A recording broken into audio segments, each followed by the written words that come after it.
bell rung, you already been subscribed. Right now, the queen, she on live. Right now. Please pull over the whip, no phoning when you drive. Dope Soul sporting with the talk. First lady from New York, Brooklyn. All my people, you rocking with the chat. Hit that. The like button would tell me where you at. You know, Step from the NBK. Born and raised up NBK. Hey, real lady, where she holding it down. No matter way how you feel, she gon' greet you with a smile. Sister, you one of a kind. Yes. Oh, sister, it's time you shine. Dope Soul. Where you at? Where you at? Dope Soul. Where you at? Where you at? Dope Soul. What? Dope Soul. What? Your soul. Where you at? Where you at?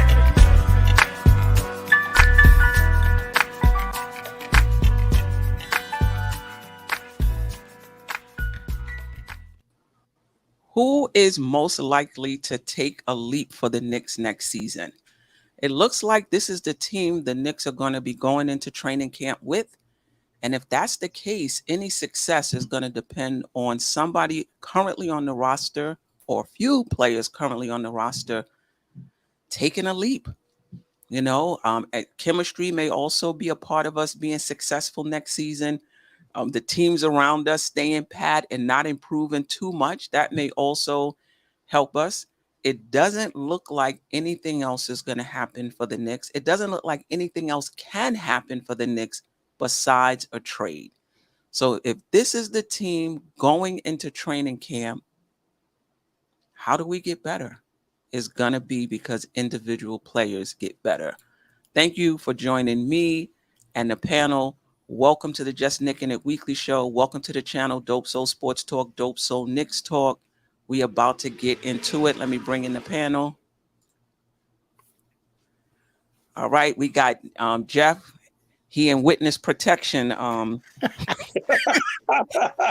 This week we can barely see him, but we appreciate him showing up. We got Jay Boogie, Ajay, Jarrell, all the resident panelists are here this week. How you doing, fellas? What up? Salute to the Knicks Nation. Salute to the Knicks family. Salute to the chat, man. Yeah, shout out to y'all people. What up, Queen? Good to see everybody another week, man. Somebody cut that light on back there, man. Jeff in the leave me alone room. That's all that is. Right. That's exactly where I'm at. Right. I got one of those too. Corner. Yeah, I see, you know, but it's cool. It's cool. Everybody is here. So, you know, we're going to talk about multiple players because I'm pretty sure it's going to be different players for different people on the panel. Who on this, first of all, do you agree that with the changes the Knicks made, which is basically trading Obi, bringing in Dante DiVincenzo, that if the Knicks are going to be even more successful next season or as successful next season is going to be from internal growth or better team chemistry? Agree, disagree? I believe that is going. I believe we're going to have to become a better team straight from the door. Right after preseason is over, as soon as they throw the tip, you're going to have to come in swinging and fighting. This season, as you learned from, you know what I'm saying, throughout the summer league, the commissioners made it very interesting by putting that in-game tournament. So everybody has to come out there and play. Everybody has to come and fight. You know, lollygagging, you know what I'm saying? Thank God we have players that, you know what I'm saying, that don't, you know what I'm saying, take days off, games off, you know what I'm saying? They're already built for this. I feel sorry for the other teams who are not built for that.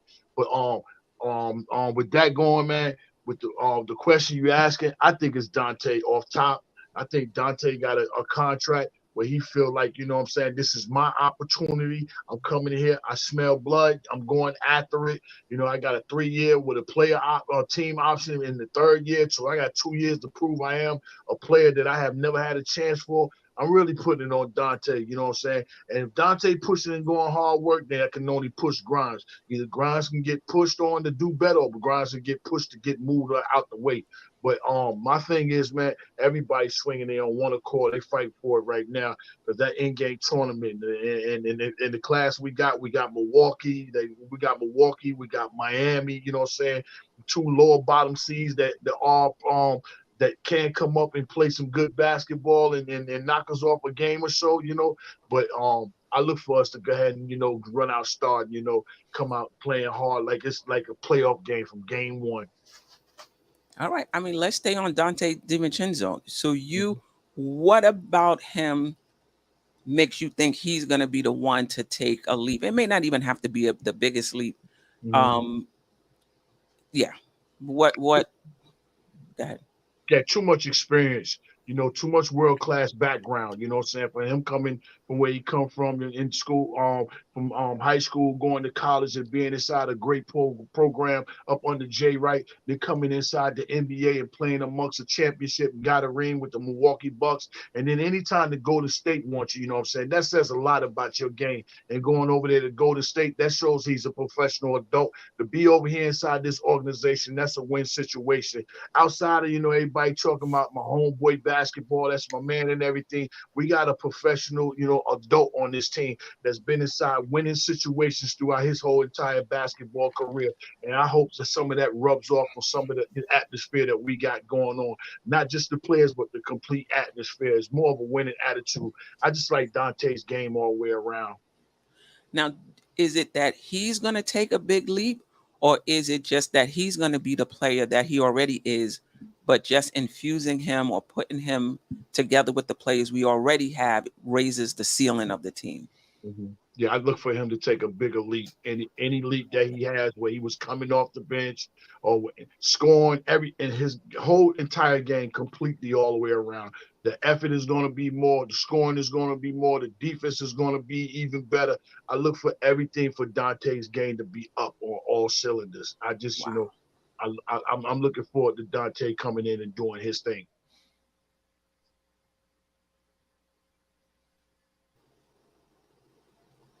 I guess it's kind of out of order, but Queen, I think you're exactly right in your premise. I think that if there is going to be any, if there's going to be any sustained success, it's going to be because of our young players developing parts of their game where they haven't before. And I fully expect that. I think continuity is a real thing in the NBA. And when you only make moves around the margins, I mean, think about it. We're only losing 16 minutes per game from last year's rotation. That means, Jalen Brunson is more comfortable with all the players around him because last year was his first year. And you've got Barrett and Randall and Mitch are in year 4 together, so they know each other pretty well. And, same system, same coach, like it or not. I mean, Thibodeau's gotten a lot of wins out of this group. And so, I think that falls under the mantle of development. I think a lot of these players have grown quite a bit. And I think that they're going to have to take a step up if this team even wants to stay where they were last year. I don't think we can just have, I don't think we can just be baseline what we were last year and expect to improve. I think it doesn't mean that everybody's got to take this monster jump, but I think you've got to see progress from Grimes. I think you've got to see progress from Quickly. I think I think we need, we need these players to take another step forward. So you're answering the basic question. We'll go back around with your specifics. Yes. Okay. All righty. Jarrell and then Ajay, agree or disagree that any improvement at this point will have to be internal, or are you still holding out hope that a big trade is coming? I know Sherwin is in the chat. He bet somebody $5,000 that IQ is going to be traded. Now, I'm not going to lie. Pin him down, whoever he's talking about. Before the season, before the trade deadline, pin him down. I was going to say, I'm not going to lie, I wouldn't bet 5,000 on it, but I actually think that Dante DiVincenzo is IQ's replacement. I said that last week. So I actually think that outside help is coming. If not, I can definitely see us running it back because, lately that's what we've been pretty much doing except for making little small moves anyway. So I actually think that outside help is coming. It might not be until almost the trade deadline, but I do think I do agree with Sherman when it comes to Dante being IQ's replacement. Okay. All right. Well, Ajay, and salute then we'll to get you all. into the specifics. Salute to you all, and Queen, the panel, the chat. Hit that thumbs up, man. We already lagging. We already at 63 watching and 13 likes. Well, 14 because I just liked it myself. So we need to get up on that thing, man. Right. 60, like 65 to 14. Come on. Yeah. With salute to Knicks Nation. Queen, so this front office is notorious for not making trades. So if I was gonna bet $5,000 like Sherman, I would bet on no trade. Right. Okay. Because I don't know. They're very tentative. They're very I don't know what's going on with them, but at some point you're gonna have to make the big trade. But if they do, I don't think it's gonna be Emmanuel quickly because his production, the team needs his production. My guess is why they haven't pulled a trade yet is because the guy they want to trade, by the numbers, they're not a huge demand for him. Okay. And that is RJ Barrett. Now, in terms of taking a leap, to answer your question, well, actually, yeah, you go, and then we'll go around. We'll do you, Jarrell, Jeff. To take the leap? No. I'd that's rather. Fine. That's fine. Well, get right into it. You get right into it. Who do you think is going to take the biggest leap next season? Quinn Grimes and Emmanuel quickly. Okay. And what does that look like for you when you say, because leap can mean different things to different people. What does that look like to you? So Emmanuel quickly, I don't know if you guys remember last season he had a rough beginning. He didn't start the season out right. Mm-hmm. So I think this season he's gonna come in ready. So he's gonna perform from the beginning of this year. That's what I hope. Okay. Right. And Quinn Grimes is more comfortable. He's more used to being out there. I expect him to be like 1 year more mature than he was last year, 1 year more experienced than he was last year. And there are certain things, I'm sure these guys are in the gym working and they're looking at tapes. There are certain things that frustrated us last year with the Quentin Grimes. Like, take the shot. Where are you going? Like, you under the basket. Why are you trying to pass the ball to Mitchell Robinson? Just, these things, they're looking at them. So, and I expect him to be even more efficient than he was last year. And so is Emmanuel quickly. Do you see this as just a natural progression for Grimes? Because when I'm thinking leap, I'm thinking more than just a little bit of improvement. Sometimes it's hard to differentiate, what's the line between improvement and a leap? So, well, okay. I don't really know myself. Let's try to define them, right? So, in terms of scoring, right? Quinn Grimes was what 10, 11 points last year? About that. 11.3, I think. 11.3? I think. So, a leap to me would be 17, 18 points a game. Oh, yeah, that's a leap. Okay. That's a big leap. Yeah, that's a trampoline. That's a trampoline. That's the return on the bungee jump, right? Yeah, man. Okay. All right. Yeah. So and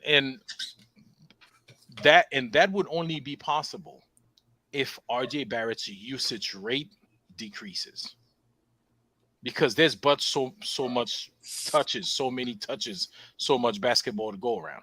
So somebody's gonna have to have less touches. We know it's not gonna be Jalen Brunson. It's not gonna be Julius Randle. Okay, Mitch is doing what Mitch does, clean up. So It's gonna have to be RJ Barrett. Usage rate's gonna be less. Right. And I think that's gonna help RJ Barrett also, by the way, because I'm hoping, as Knicks fans, we hope when we dream. Yeah, I mean, I don't know. JJ may not be in the building yet, but this is something he talked about. I mean, he's a big Grimes fan anyway, but he would say this in the chat all the time.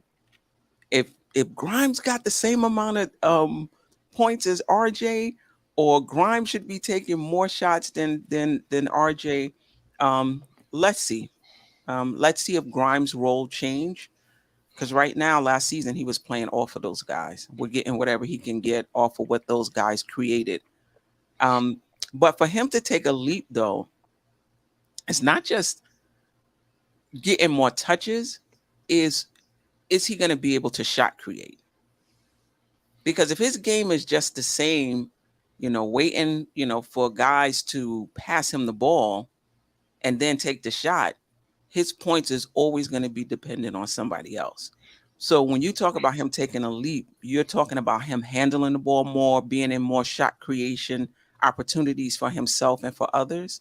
But Queen, that's how Tibbs designed his plays, right?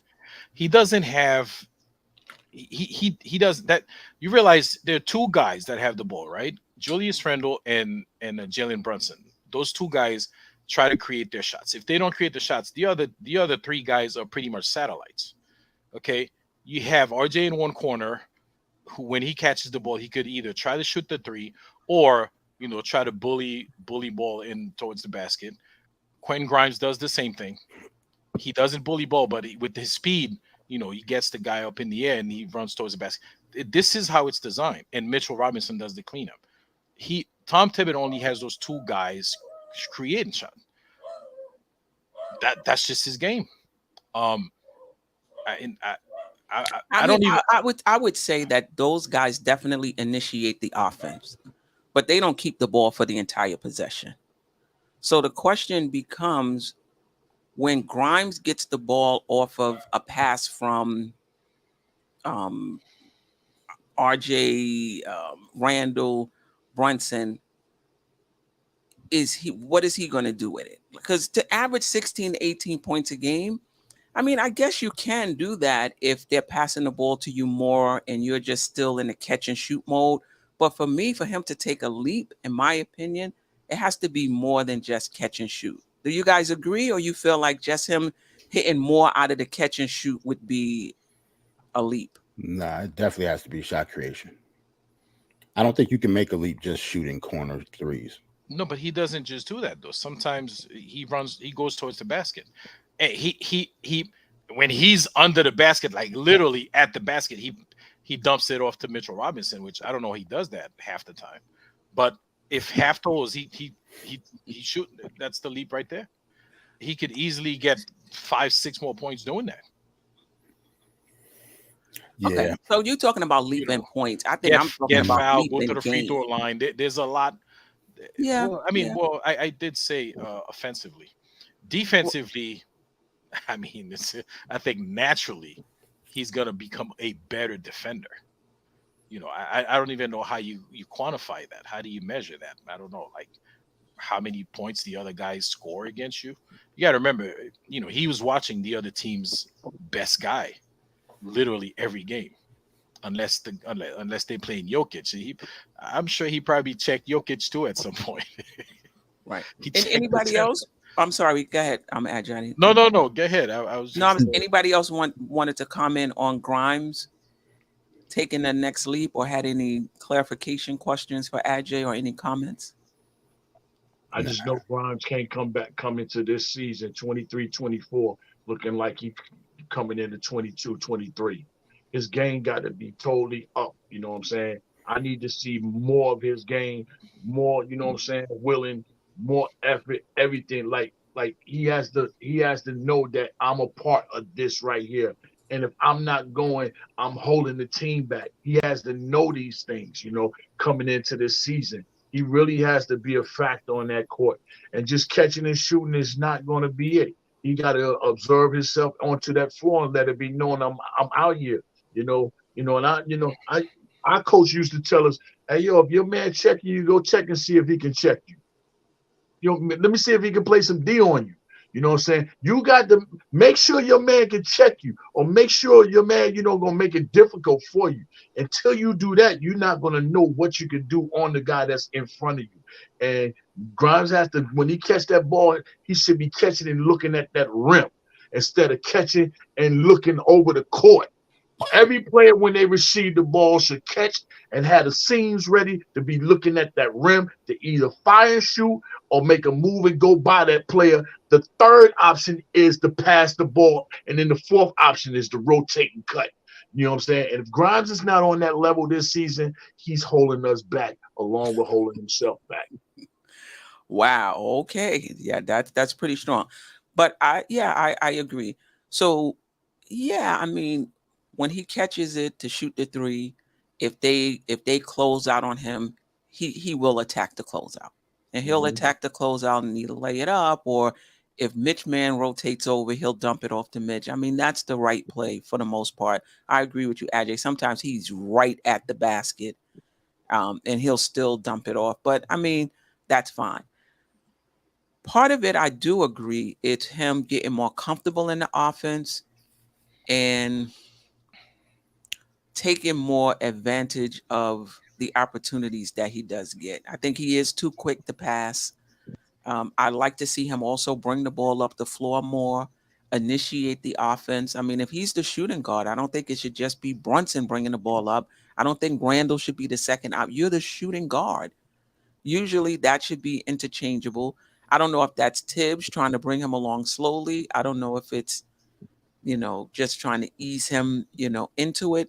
But this is his third year.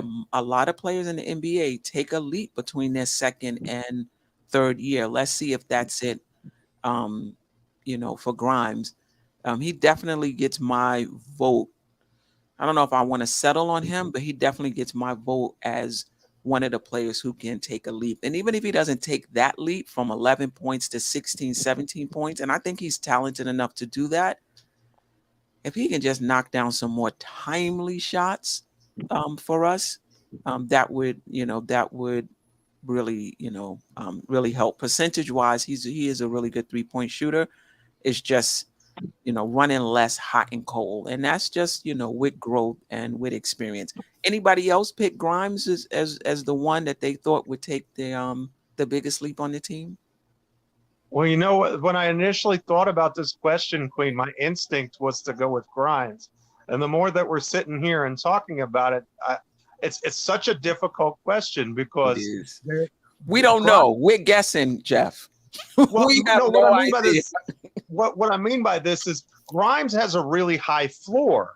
Yes. But it also means that when your floor is pretty high to begin with, it can make it difficult to make a leap.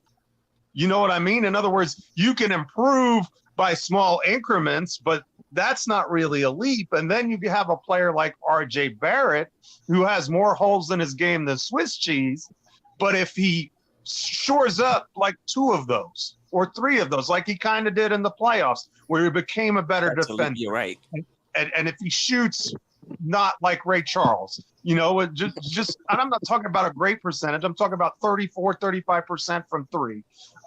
If he looks to pass the ball more, there are, in other words, so there are more avenues for RJ Barrett to make a leap and move forward, right, more noticeably. And I think we saw that in the playoffs when the plus minus numbers say he wasn't even that good.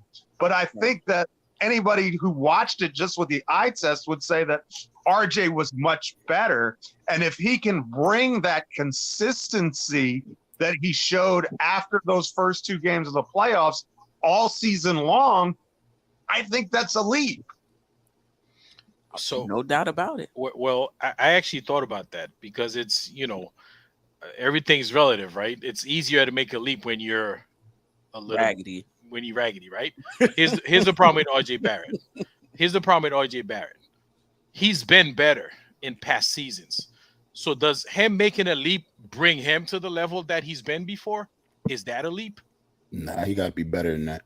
Right. So 2 seasons ago, RJ Barrett, we're like, oh, we got one, right? And he continued decline. He declined. So him making a leap this season, does that take him to year 2, RJ?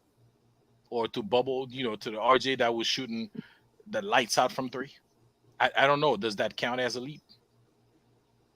Because to me, you got to jump over that. So at first glance, it looks like, yeah, you're right.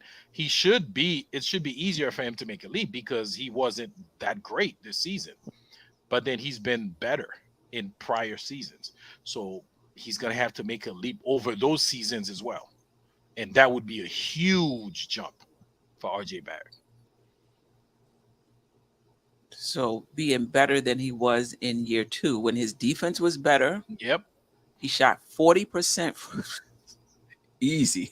He don't even need to shoot 40%. He could get to 35, 36. I'll be I'll be happy. But Jeff, is that's your choice for the player who you think?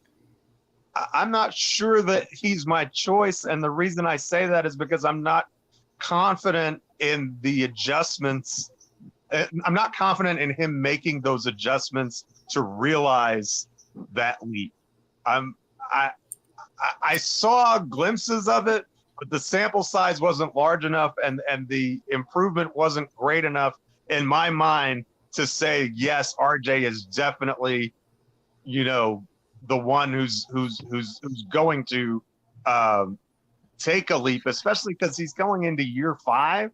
And it's kind of like with Mitchell Robinson. He is who he is. Mitch is who he is at this point. He's not, I don't think anybody on this panel thinks Robinson's going to take a massive leap in his game and he's going to be playing back to the basket. I mean, we love him to do that, but I don't think anybody thinks that he's going to do that. I think we all kind of understand that Mitchell Robinson is the player that he is, warts and all. He helps this team win for now, and so we'll keep him around until something better comes along. But I don't have a lot of confidence that Barrett is going to be able to get to the milestones and the markers that he would need to get to make a leap. So I'm not even really sure that he would be my answer either. And this probably sounds like a cop-out, but I'm not really sure that any of our players are really going to take a massive leap forward. And I don't know. And I know I said before that I think we need to see improvement out of all of them, and I still believe that's true. But I think that they can all improve incrementally without taking a massive leap and get us to the same spot that I've been talking about, as opposed to, obviously if one guy does it, it's more dramatic and instantaneous. It's the easy path, right? But as we discuss in these things, as I'm thinking about these things, I really don't see RJ taking a leap. My gut instinct was Grimes, and I'm more comfortable with the idea of Grimes for a couple of reasons. I think that his three-point shooting has been really good throughout his career. He's shown that I think he had almost 6 attempts a game last year, shot 38%. That's really solid.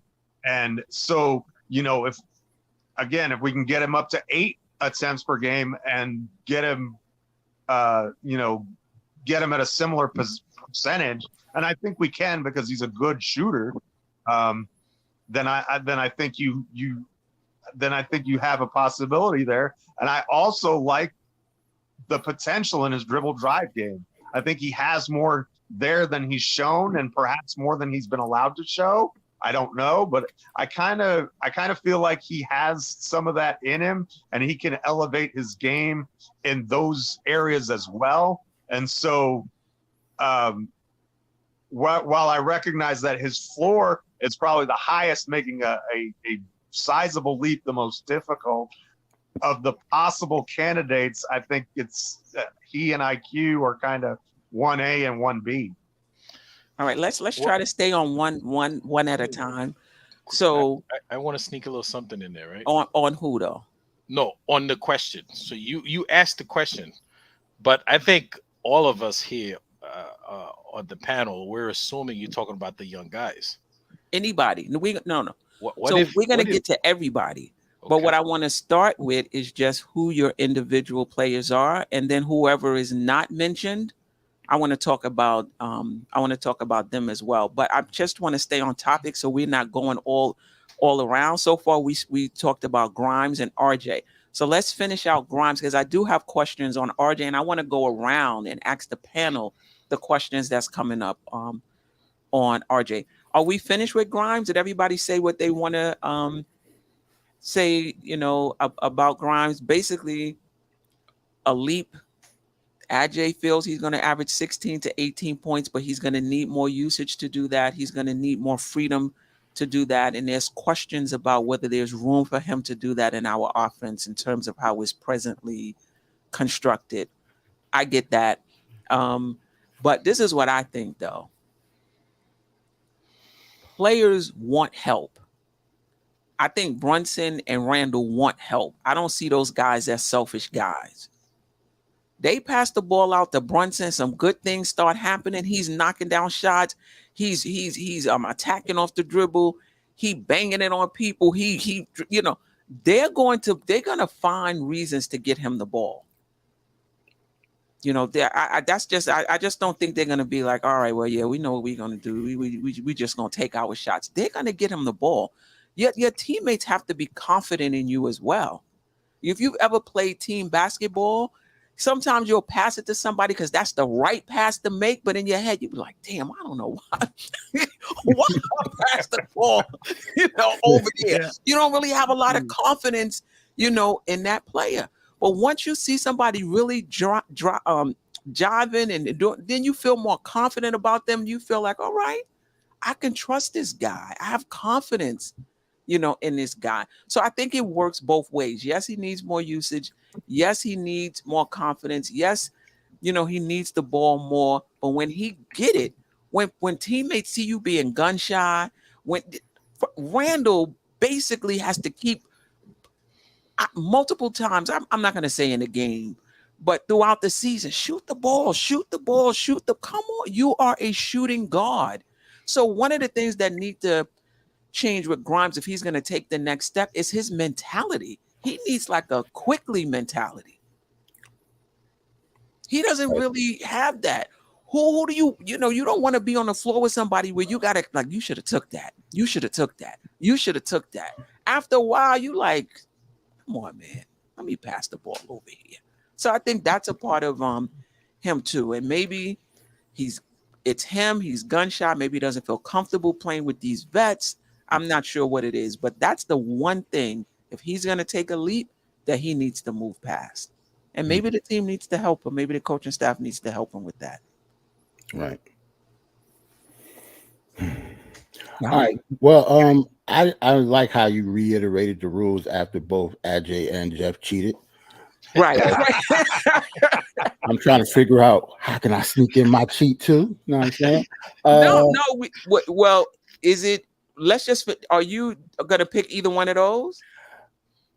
See, I guess it's almost like I have to pick RJ to be. It's like he's almost perfect for the question because he's like, to me, he's I don't know, it almost has to be him. And maybe I'm picking him maybe because I'm trying to speak it into existence because I'm not exactly sure if it's going to happen. But for me, it almost has to be RJ. Like Jeff said, is year 5 for him.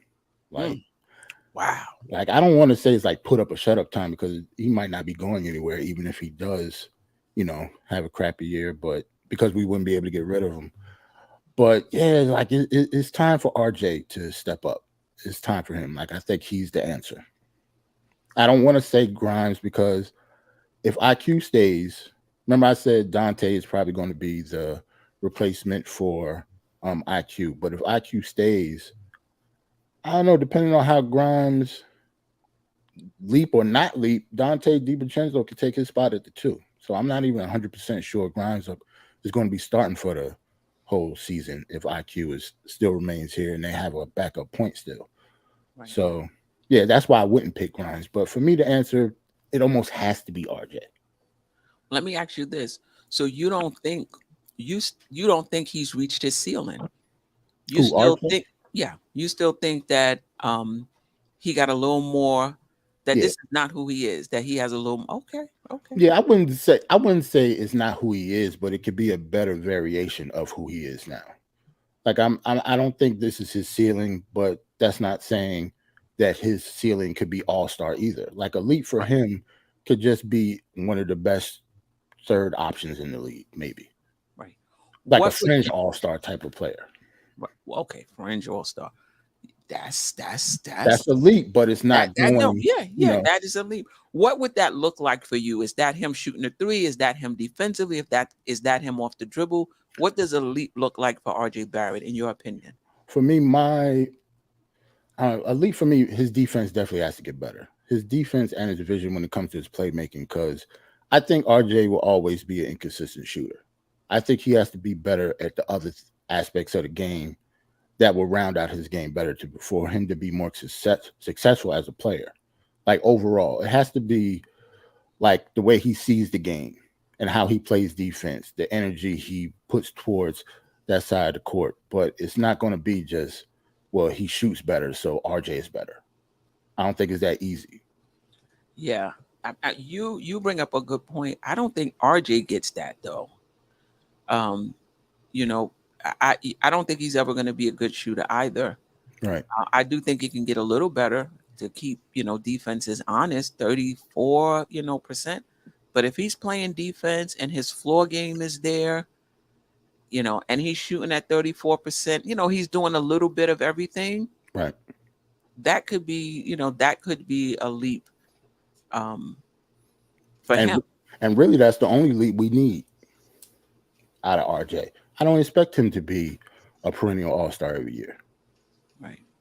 The RJ Barrett that we drafted, I never thought that, I guess maybe that's just me. I never thought of him that way. I thought of him being better than he is because I always thought his ceiling was high, but not high as a lot of people will think that it is. Right. Anybody else thinks RJ has a higher ceiling, or do you feel like going into year 5, for the most part, this is what it is? Boogie? I pray RJ get it right. Be honest with you. Please. I pray that he get it right. And I don't have nothing for RJ. He has to show me on the floor. I stick by, the laws of the small game that I learned. Yeah, I stick by the laws of the small game that I learned from. And they tell me that, 4 years in college, it took you too long to develop. You come to the NBA and you get 4 years in and it take you too long to get better, you're almost done. I hope he's not almost done. You know what I'm saying? And he didn't have 4 years of college. So he's been 5 years, 1 in college and 4 in the NBA, and you got that bag. I need RJ to show me something. I'm fanning, and I'm going to be real hard on all ball players because I need to see it. And knowing that we're right there, you know what I'm saying? You got to want it when it's for the taking. You got to elevate yourself. You know what I'm saying? All the jokey time, the game time, games, and all that, that's over with. You're a veteran, you're a professional veteran now. You're supposed to have it. And if you ain't have it, if you ain't got it, you ain't going to get it. So I pray that he get it this season. If not, we're done with him because he's going to be unmovable, period. So that's all RJ.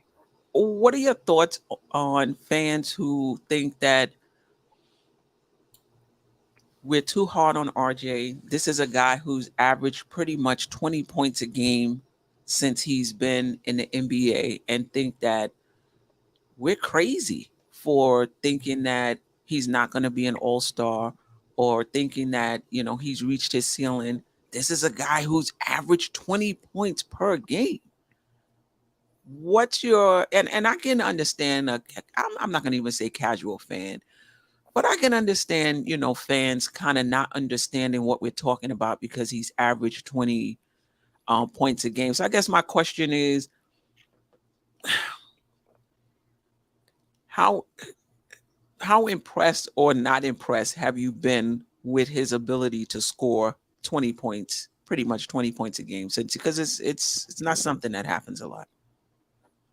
I mean, I'm the 20 points, that should be, he should have the most ugliest 20-point games. He takes a lot of shots, point blank. But as far as, with other fans think we might be too hard on him, that's their way of fanning. But sooner or later, you're going to run out of excuses to make up, that's what somebody else is saying, just to, you know what I'm saying, just because you're trying to make things fit for yourself. Sooner or later, he's going to have to give it to you. He's going to have to provide it and show it to you.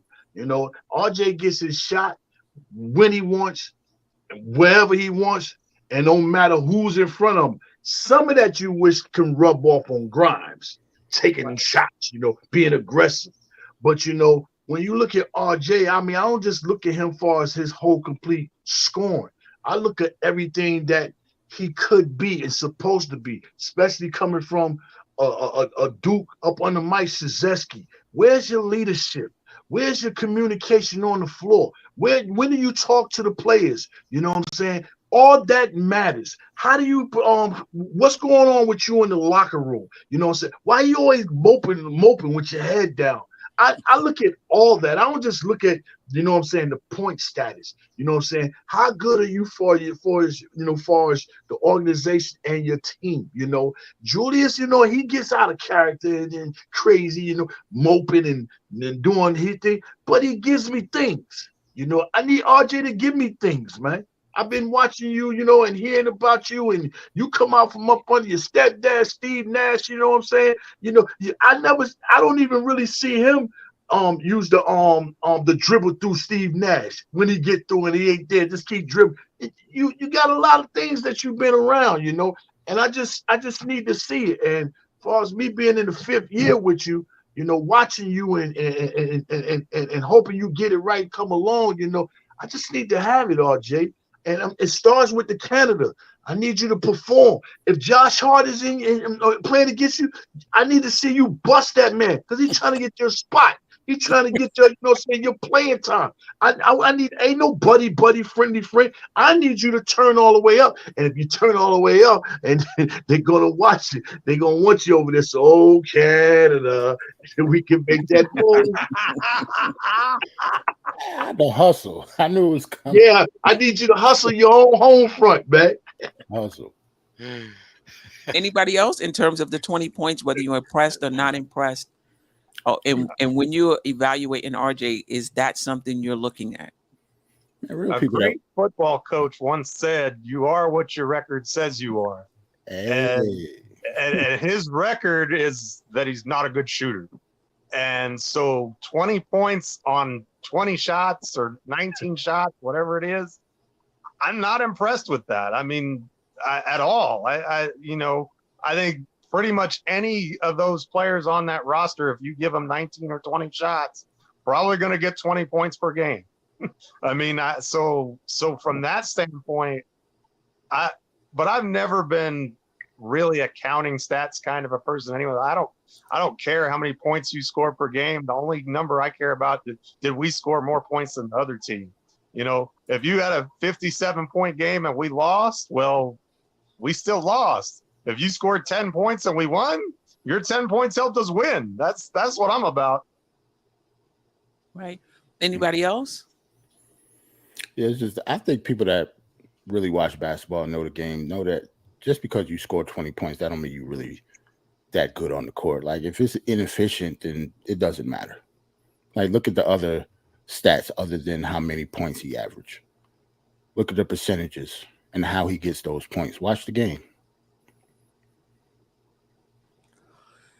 Yeah, I think for me, it's not even when I'm looking at RJ's game, I'm looking at his skill set. I'm not even looking at, I'm looking at, can he hit the three? We know he can drive to the basket, and some people for some people that's creating a shot. That's not creating a shot for me.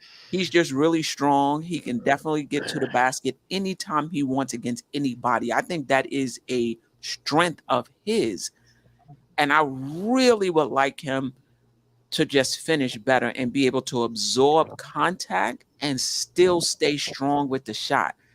He gets there pretty much at will. Play him at the 2, play him at the 3. It doesn't really matter. He's getting to the rim, but he's just not shooting it at a good percentage at the rim compared to others at his position.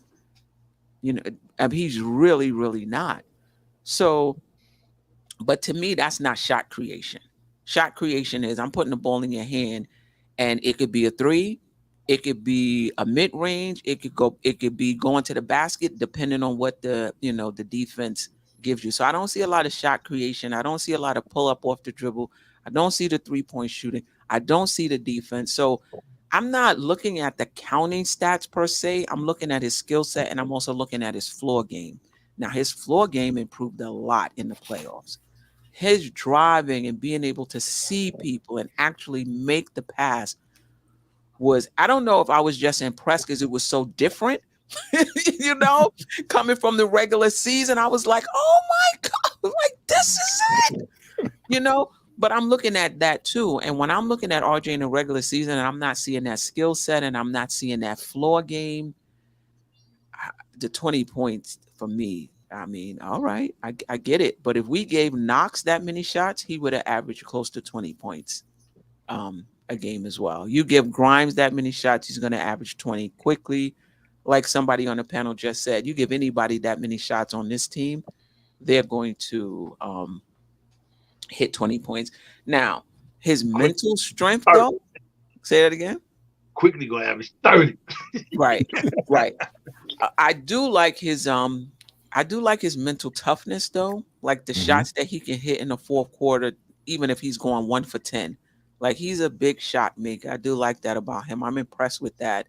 And just the way he was able to show up in the playoffs in a tougher environment, I was impressed with that. But his skill set didn't change.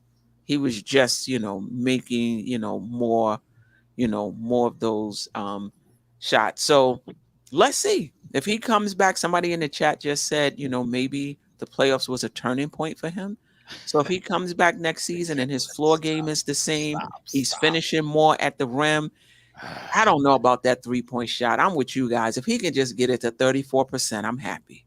Queen. He shot 30% or 31% last season. Like, that is just unheard of. Give RJ that 1%. Queen. It was 31. It was 31. It was 31%. Okay, Give him that. 31. Yeah, 31%. He needs every percent he can get. But get that up to 34, 30. I just feel like shooting. That's like, to Jeff's point, that's just not his game. Play some defense. Get your floor game up. Right. Drive to the basket. Finish at the basket more consistently. We good. You better watch out for the chat. Knox a free agent. Listen, shout out, Queen. Shout out to the chat. Guys, hit that like button, man. I got to give you guys your props. They coming up, including you, Queens. All kind of excuses, all kind of reason to say, RJ's not so bad. Yeah, including you. I'm not making excuses for him. Yeah, he's been terrible all season, right? He had 5 good games in a row. Maybe he found something. He's gonna be great. No. Listen, stop. That's not how it works in the NBA. All right, let's stop. Okay. Oh, somebody in the chat said, "Oh, maybe he found something in playoff. He was looking for it all season. He found it. Yeah, it's gonna be." No, it ain't going. It's not gonna work that way. He's got to put his work in the off season, and hopefully it'll pay off. He ain't find nothing last year. But this is the problem, though, Ajay. He puts in work every summer, so this is what makes it a little scary. He's a worker. So you work every summer. You put in work every summer. And when you come back, there's just an incremental regression. I was going to say incremental improvement. But you do all of that hard work and there's regression. That does not bode well for you. Oh, it is what it is. Do you think it's mental? No, you just said it's mentally he's strong. Listen, I'll never forget. It ain't mental. It's like in the regular season, there was a game. RJ, he built a brick house, and they interviewed him after the game. Said, RJ, do you want to comment on your shot? He said, "What's wrong with my shot? I'm shooting." I remember that. Remember that? He's like, he's shooting. So he's saying, I can shoot. Maybe I can't hit, but I can shoot. So RJ was mentally he's very strong. I give him that, but I don't know. RJ was 1 for 10 in our elimination game, but people think that he turned the corner in the playoffs for some reason. Yeah, and then people say, "Oh, Julius Randle didn't show up in that last game." I don't think anybody did, though. Oh, what? Queenie. except for Brunson. except for Yeah, Brunson except in for the last game. Quinn Yeah. Brown. Everybody disappeared. Yeah, I mean, I think RJ, when I'm saying mental, I think he is mentally tough in the sense that he's going to stay with it. Mhm. He's not going to lose confidence in his game to the point, what's wrong with my shot? Basically saying, I'm going to keep shooting. Ain't nothing wrong with it. Ain't going in, but eventually it will.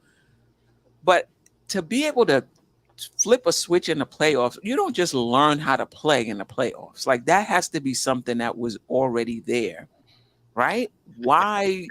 And throughout his career, I said he has playmaking ability. You've seen Mhm. it here and there, like he has it. What? Why is he not showing that? And it's come up a few times that he's fallen in love with scoring. Like scoring 18, 19, 20 points means something to him.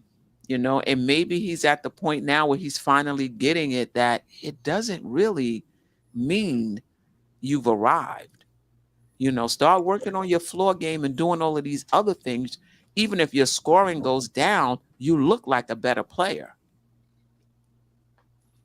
Right. Anyway, anything else on RJ? Somebody in chat said Team Canada ain't that's no work. I don't know. That is work. Because you're still playing against other professional athletes. Not all of them are NBA caliber. But nevertheless, Team Canada has a very good team, they do. Yeah. and we're not sending our best over there. So, yeah, they're going to be a tough matchup. Jalen's going to be there.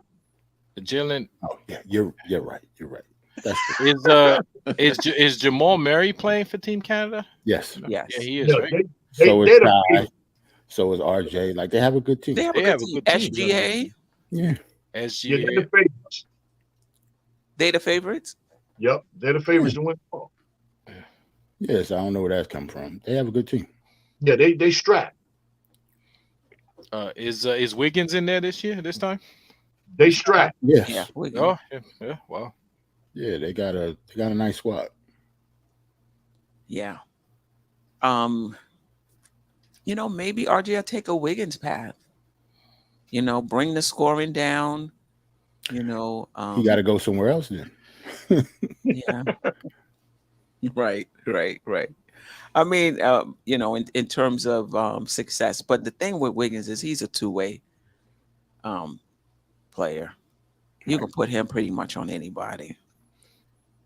Right. On the wing, 1, 2, 3, maybe even a little 4. He a little slight though, but He'll play 4 for Tibbs. yeah. If we had him, that's what I'm saying. I think Deuce could play 4 for Tibbs. Yeah, his defensive effort is his bread and butter, his main thing in his game. And he's one of the guys that no matter what, he's going to continue to do his best game. We got too many guys on us that's still on our roster that don't know what's their best part of their game. So that can at least show up every night. They reaching out all over the place to find everything and can't even figure out one solid thing that they do right. You know what I'm saying? And that holds them back. You got to have something solid that you can do on a constant basis where by any means, this is my bread and butter, and this is going to get me over. If I can't do nothing else, you got to find your nick. That's all. Find your nick. And then build off of that. Yeah. Like, for RJ, people say, he need a mid-range game. Look, just perfect the 3-point shot and finishing at the rim, because that's what you do. Perfect that before you start adding something else, because consistency is important. You can be average at 15 different things. How about being good at 1 or 2 things?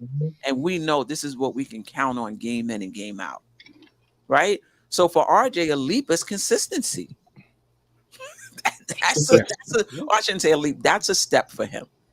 Consistency would be a step for him, for sure. What about IQ? Do you think that the leap already came, between year 2 and year 3, or do you think there's even another leap? Not just improvement, but do you think there's another leap in him See, in his game? IQ was originally going to be my answer, but during the first question, I said that Dante DiVincenzo was going to be his replacement. Mm-hmm. So that's the only reason I didn't pick IQ. But I personally think IQ is going to make at least a small leap. Like IQ was second last year in his Sixth Man of the Year award. So I mean, he obviously have a little potential, and his ceiling is high. So I would think that he's going to make a leap. It's just not going to be that big, though. Right. Can we answer this before we move on? Danielle, appreciate you. He literally improved every year he's been in the league, but they want to wait for Randall, a guy who said he wants to be a third option. It's about RJ? Yeah. Danielle, can you put Talking in the about chat? RJ? Yeah. Can you RJ improve every year? That's what I'm asking him. Can you put in the chat, and then I'll highlight it, why and where you think RJ Barrett has improved every year in the league? And I'm not just getting on you. I think as fans, we pick up on certain narratives and we just repeat them. But just put in the chat, and anybody else who believes that, just put in the chat where you think RJ Barrett has improved every year in the league. But go ahead. Shoot, I'd almost argue that RJ regressed in everything. I agree. To be honest. Like, I don't know what he does better now that he maybe sees the floor, but he always, like Steph said earlier, he always could play make. It's just taking that next step to be a good playmaker. But yeah, I don't see how he didn't become a better shooter. Maybe you can count free throws, but that's probably like a marginal improvement. Yes. But you can't say his defense is better. You can't say his shooting overall is better. So what exactly did he improve? Yeah. Okay, back to your point, about Quick. So you think even another, the only thing I think holding Quick back is time. I just think we got so many guards now. If, like, for example, if Quick averaged 33, 34 points, he would score 20 points a game. Easy.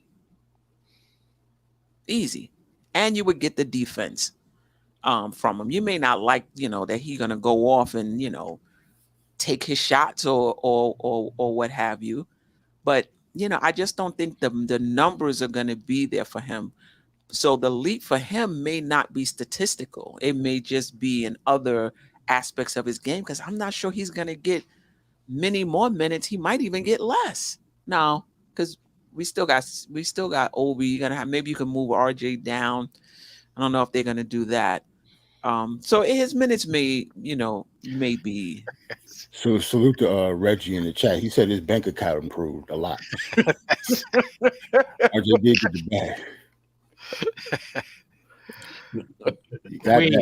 Queen, I have a question. Why do you not think they're gonna reduce RJ's minutes? They may. I think RJ may get some power forward minutes.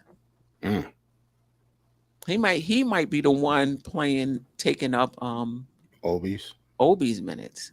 I can see that.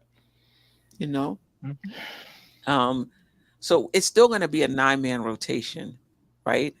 So if it's still a 9-man rotation, I think Quickly may still get the same amount of minutes. But remember, RJ's minutes went down when Josh Hart got here. And then due to injuries or what have you, they picked back up. But when we were at full strength with 9 guys, RJ Barrett's minutes went down significantly.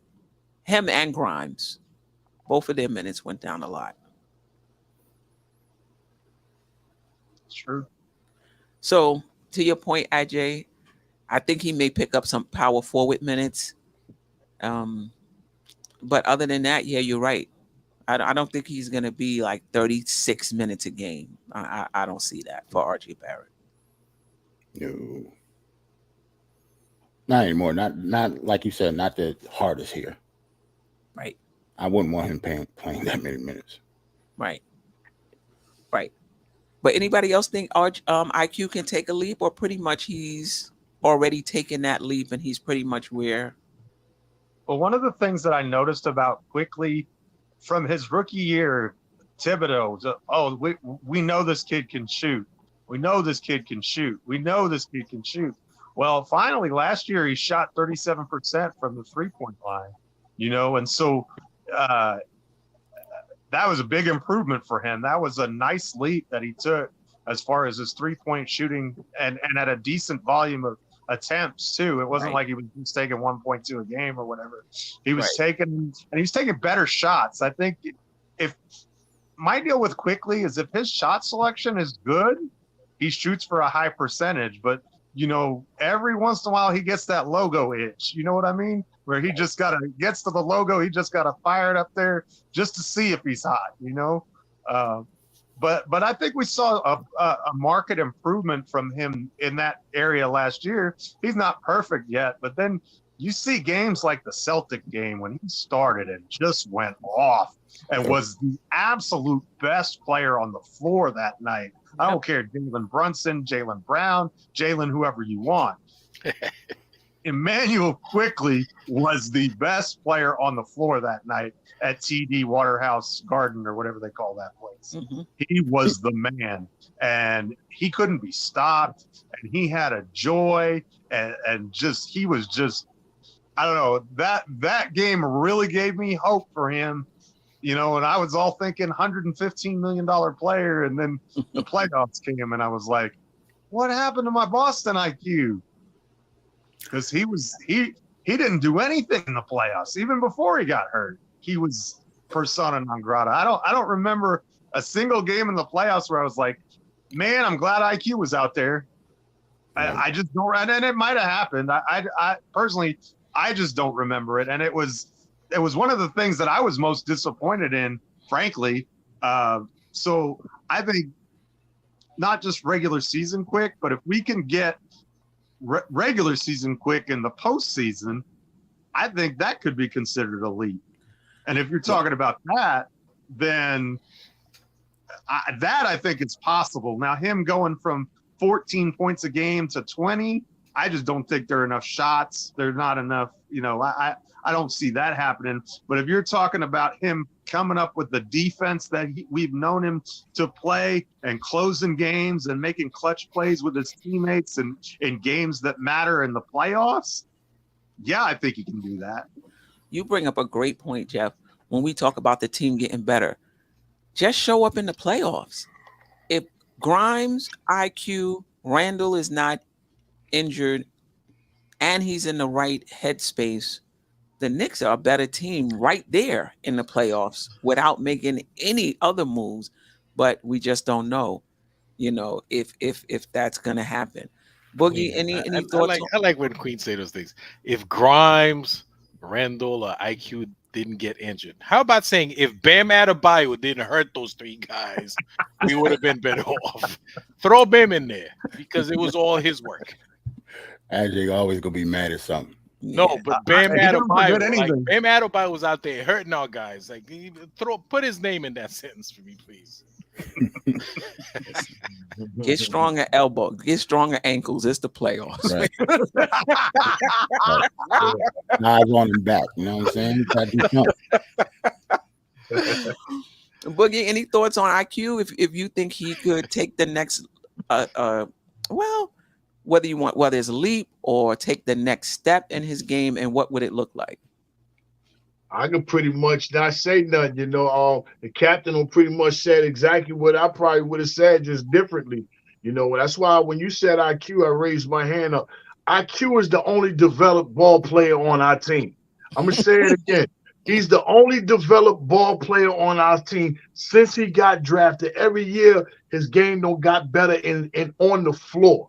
And the captain said it right. All we need IQ to do is to play his game inside the playoffs. You know what I'm saying? Thank God for Derrick Rose. When was the last time you see IQ stop at the free throw line and do that shove push shot? Wipe that out. He ain't been doing that. You know what I'm saying? He been getting more into the paint, and towards that basket. You know, his shot selection has got a little bit better. His 3-point shot, you know, the numbers don't went up. But all I need to see from IQ, really, you know what I'm saying, is him performing and putting on inside the playoffs. I think this season, this time while he's working out, I think the playoffs really hurt him more than anything, and he knows that. And I got all the confidence in IQ to come back and show what he need to do inside the playoff. Run up the 6-man. So many things that you can, and he don't got stronger. You can see him.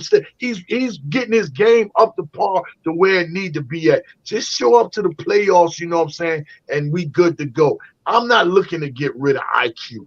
IQ can do too many things. You know what I'm saying, for our team. Whether he's playing shooting guard, whether he's not playing shooting guard and playing out of his position and playing point guard, or whether if he have to start. It's so many things that IQ, you know what I'm saying, is doing, and he's become, you know, he's like a janitor man. He does everything, you know what I'm saying? He fixes everything that's going on with us. So I look for IQ just to step up in the playoff and handle his biz, you know. I feel like RJ or Grimes will go before IQ, because that three-headed monster right there, IQ, the DiVincenzo and Josh Hart, them three guys right there coming in off that bench, you got to deal with them guys. And I don't think the organization is in position to let that go. You know what I mean? That right there is going to win us some games. You know, it's going to help us get over the hump. Them three guys right there that all can put the ball on the floor, and especially if Josh can shoot a little bit more better, that's dangerous three right there, man. They coming in with their own Nick version of the 3-man weave, right? But I love IQ's game since he been here. I've been saying give him them keys off top. You know, if he would have got him from the jump and Tibbs kept working with him, who knows what IQ could have became on this team. But being that so many other things is going on in the squad, and Tom can't just cater to one player. One thing about IQ, he didn't allow that to stop him from continue on growing in his own game. You know what I'm saying? You don't even see him doing the all season with them fake camera works, hanging out with your man, shooting jumpers, them doing moves and all. You don't even see him. They don't be showing footages of him. They just show him footage of overseas. He had a suit on, you know what I'm saying? Looking real dapper, man. Do your thing. IQ needs that 20 mil per. The only thing about him getting 20 mil per season is we got so many guys that's getting money that don't even deserve that money they get. Yeah, I mean, I agree with you. The Knicks made their choices. You know, I just think, you know, they brought in Brunson, then you bring in DiVincenzo. Just like with Obi, you bring in Hartenstein. You know, so it kind of blocks players from getting extra minutes, and it comes down to you just didn't think Obi, for example, can play the 5, so I'm gonna bring in Hartenstein. But why are you bringing in DiVincenzo? You understand what I'm saying? So I don't get it. And they signed Brunson. They could have. If they really believed in RQ as a point guard, don't sign Brunson. Right. Because that's the only reason I said earlier that I thought that DiVincenzo would be the replacement for IQ. Not saying that I want IQ gone. I actually want IQ to stay. But to be honest, it doesn't make sense for Donte DiVincenzo to be here if IQ is going to take that leap to me. Like, it almost seemed like he had to be his replacement, because even though, I don't know, Boogie said the 3-guard lineup, I actually like that lineup. And the only reason I would get rid of IQ if we get a starting 3. But that's what I kind of think is going to happen. Right. To me, I feel like IQ has more value in a trade than even RJ Barrett, in my opinion. Because I think he has a higher ceiling. And he's a two-way player. And he's a two-way player. Say that again. I'm sorry, Jerome. I said, and he's cheaper for now. He's a lot cheaper for now. Right. Well, I mean, Queen, it's writing's sort of on the wall. Like, literally every rumored trade we hear, IQ's in there. Like, they're looking for Emmanuel Quickly or Quentin Grimes, but not so much for RJ Barrett. Right. Like, the other front offices, they're looking. They know they're looking. I don't want to say they know something we don't, but they're kind of going along the same line that we are going in Right. terms of trade value. Nick, yeah, I still think Quickly is traded for our backup 3 and 4 that we. I'm not trading Quickly for a backup Yeah, 3 or 4. I don't see the point of trading him for a I, backup. I think Quickly, somebody said it earlier that and Boogie said the same thing, but somebody else in the chat also said out of all of our young players, he's the one that's developed the most. Yep. And he may have the highest ceiling out of all of our young players. And the thing with Quick is he has that attitude that you need to be successful in this league, and he's a student of the game. My issue with Quickly was always his shot selection. I thought that impacted his shot selection and his decision making, pretty much the same thing. And that impacted his field goal percentage, right? All those bad shots bring your field goal percentage down. Last year, I don't know, the 20th game, 25th game, I'm not sure when it started. You just saw him just get smart. His decision making was so much better. His shot making was so much better. He would still have 1 or 2 possessions a game where he'll just dribble out the clock. He'll just dribble out the clock. But it didn't happen often. And I said, wow, this guy is really, really getting better. And trust me, you think Brunson is burnt over that turnover in game 6? That's still haunting him. Trust me. For the good ones, it do. Quickly has to go to bed on fire thinking about how he bombed out in the playoffs even before the injury. Guys like that can't wait to get back, and show, what they can do. Quickly is going to be on fire when this season, next season. Now, Queen, you have to be careful with Quickly too. I mean, real careful with this guy. Because one thing is, okay, you don't want to take too long with handling your business and your situation with him, whereas he wave you off and be like, nah, I'm cooking now. I'm gonna continue on and see what it looked like at the end of the season. You know what I'm saying? And then also playing his part, you know what I'm saying, as far as you got a little leeway because this man over there in Philly, you know what I'm saying, they said they making him wait. And we know he's a $200 million man, and he's okay with, he's playing team ball, okay, whatever's best for the team. But you're going to have to figure out what it is that you're going to do. I love Quickly game. I like what he can bring to the table. Would I not want him to? Do I want him to be here? Yes, I think he can help. But if he got it going and he can bring the most to the table, I'm also for that because I'm a Knick person before I'm a player person. But the New York Knicks are going to have to figure out what it is they're going to do with IQ because you still got to pay Josh. You know what I'm saying? That's coming up. You ain't gave him no break. He just opted in. And you got to figure out what you're going to do with IQ, whether we moving him, you know what I'm saying, so we can reset with his money or whatever it is we're going to do. You need to figure out what it's going to do before the season starts and he get to cooking and you coming up talking about certain things and he be like, man, nah, I don't want that bread. I can bet on myself right here, right now. I know what I'm capable of. You know what I'm saying? Something similar to, you know what I'm saying, when Brunson was in Dallas and they came about the 54 mil or something like that. Nah, I'm bet on myself, you know what I'm saying? Plus, I'm up under this armpit, this deodorant of Jason Kidd, and he giving me what I need to have. And he come over here and let everybody see when everybody was shocked about that 104, you know what I'm saying? Looking at his pockets instead of realizing, appreciating his game. The same scenario with IQ. So we need to be real careful and figure out what it is we need to do. And just like his name, in a quick way. The Knicks got big decisions to make. Yeah. You giving Josh Hart 18-20 million, then you're going to give Quickly 18-20 million. You got RJ at 23 million. You got Brunson at 20 something million. You got Randall at 24-25 million. Then you got Grimes. I mean, you don't have to sign Grimes to an extension next summer. He can also go to restricted free agency. I mean, you don't want to lock yourself. As much as I like all of these players, you don't want to lock yourself into a roster where you're paying the luxury tax. You get into a point where you can't really improve your team, but yet the team you have, it's not really a championship contending team. So it's going to be interesting to see what they do. I love Hart, but I would pay Quickly probably more than I would pay Josh Hart. I don't know. Do you think you can pay both of those guys in the 20s and still build out your team? Like, no. And we can't forget about Grimes either. yeah, I think that's gonna be Grimes' payday comes up after next season.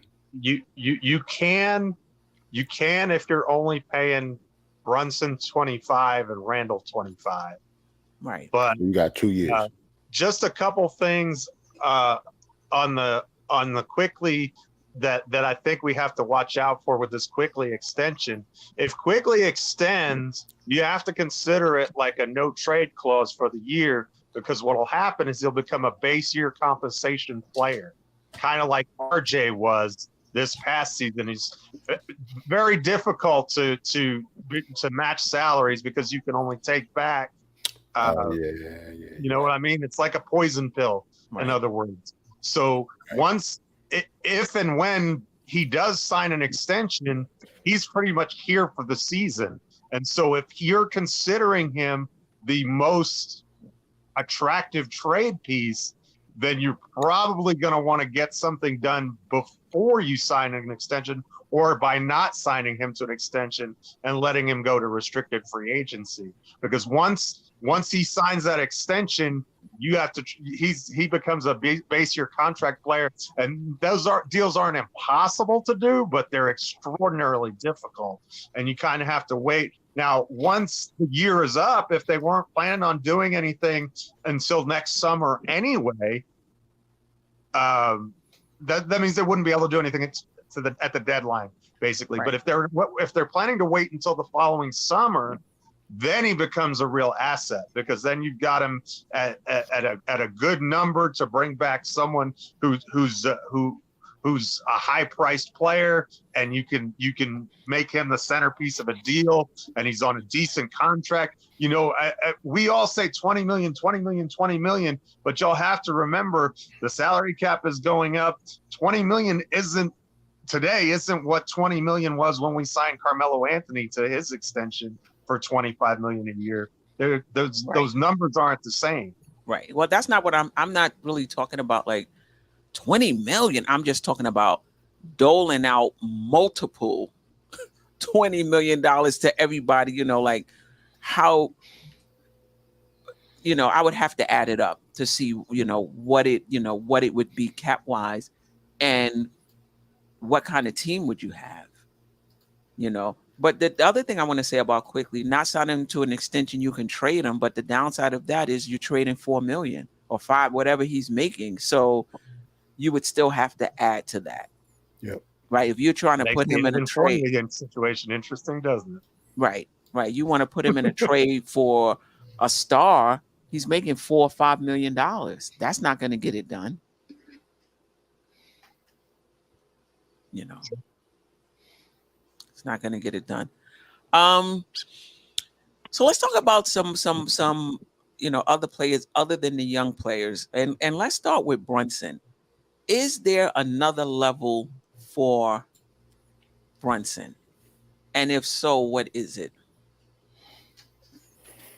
Sure. Like this past season, even though arguably he could have made like the third All NBA team, but he wasn't an all-star middle of the season. Like he can take you mean like by like accomplishment wise, or like just like however his overall game? Like I guess accomplishment wise, like he can get to the get us to the Eastern Conference Finals next year.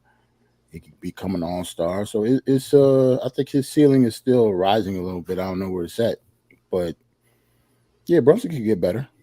What that looks like though, I'm not sure. I don't think he's gonna, at his size, I don't think we should consider him like Allen Iverson. I don't think he's going to be like a 25 to 30 point scorer every season for the next 4 or 5 years. I don't think that. I think we actually do have to get somebody to take that scoring load off of him so he could facilitate more. Because that's what, like, when you look at Jalen Brunson's game, yes, he can score, but ultimately he is a point guard. Like, if he had somebody else to score the basketball with him, I think he would facilitate a lot more. He wouldn't be taking the same amount of shots. And that would, prolong his career. Like, him averaging 25 to 30 points every season, that I don't think that's sustainable at all for him. What about the other way around? Like they did with Iverson, bring in a point guard so that he can shoot more. That's what they did with Iverson. He was such a talented scorer. They brought in Snow. They brought in Eric Snow so that he could do that. But the only thing about Allen Iverson compared to Jalen Brunson, even though Jalen Brunson has magical footwork, we all know that, Iverson was a physical freak, even though he was small. Allen Iverson is not the typical 6 foot, guard. Like, he was tough as nails. He had the heart of like a power forward playing at that size. Even though Jalen Brunson is obviously good, he's not that, physically, he wouldn't be able to put up with it, I don't think. Not for multiple seasons like Allen Iverson did. I don't know. I mean, he's short, but he's strong. That's true. I see some pictures of him. He leaning out. He's like, bulking up. I think after just getting that first season as a full-time point guard, just really understanding the type of physical shape he needs to be in and condition he needs to be in. But yeah, I can't argue with that. Anybody else think? Is there another level for Jalen Brunson? If there is, the league's in trouble.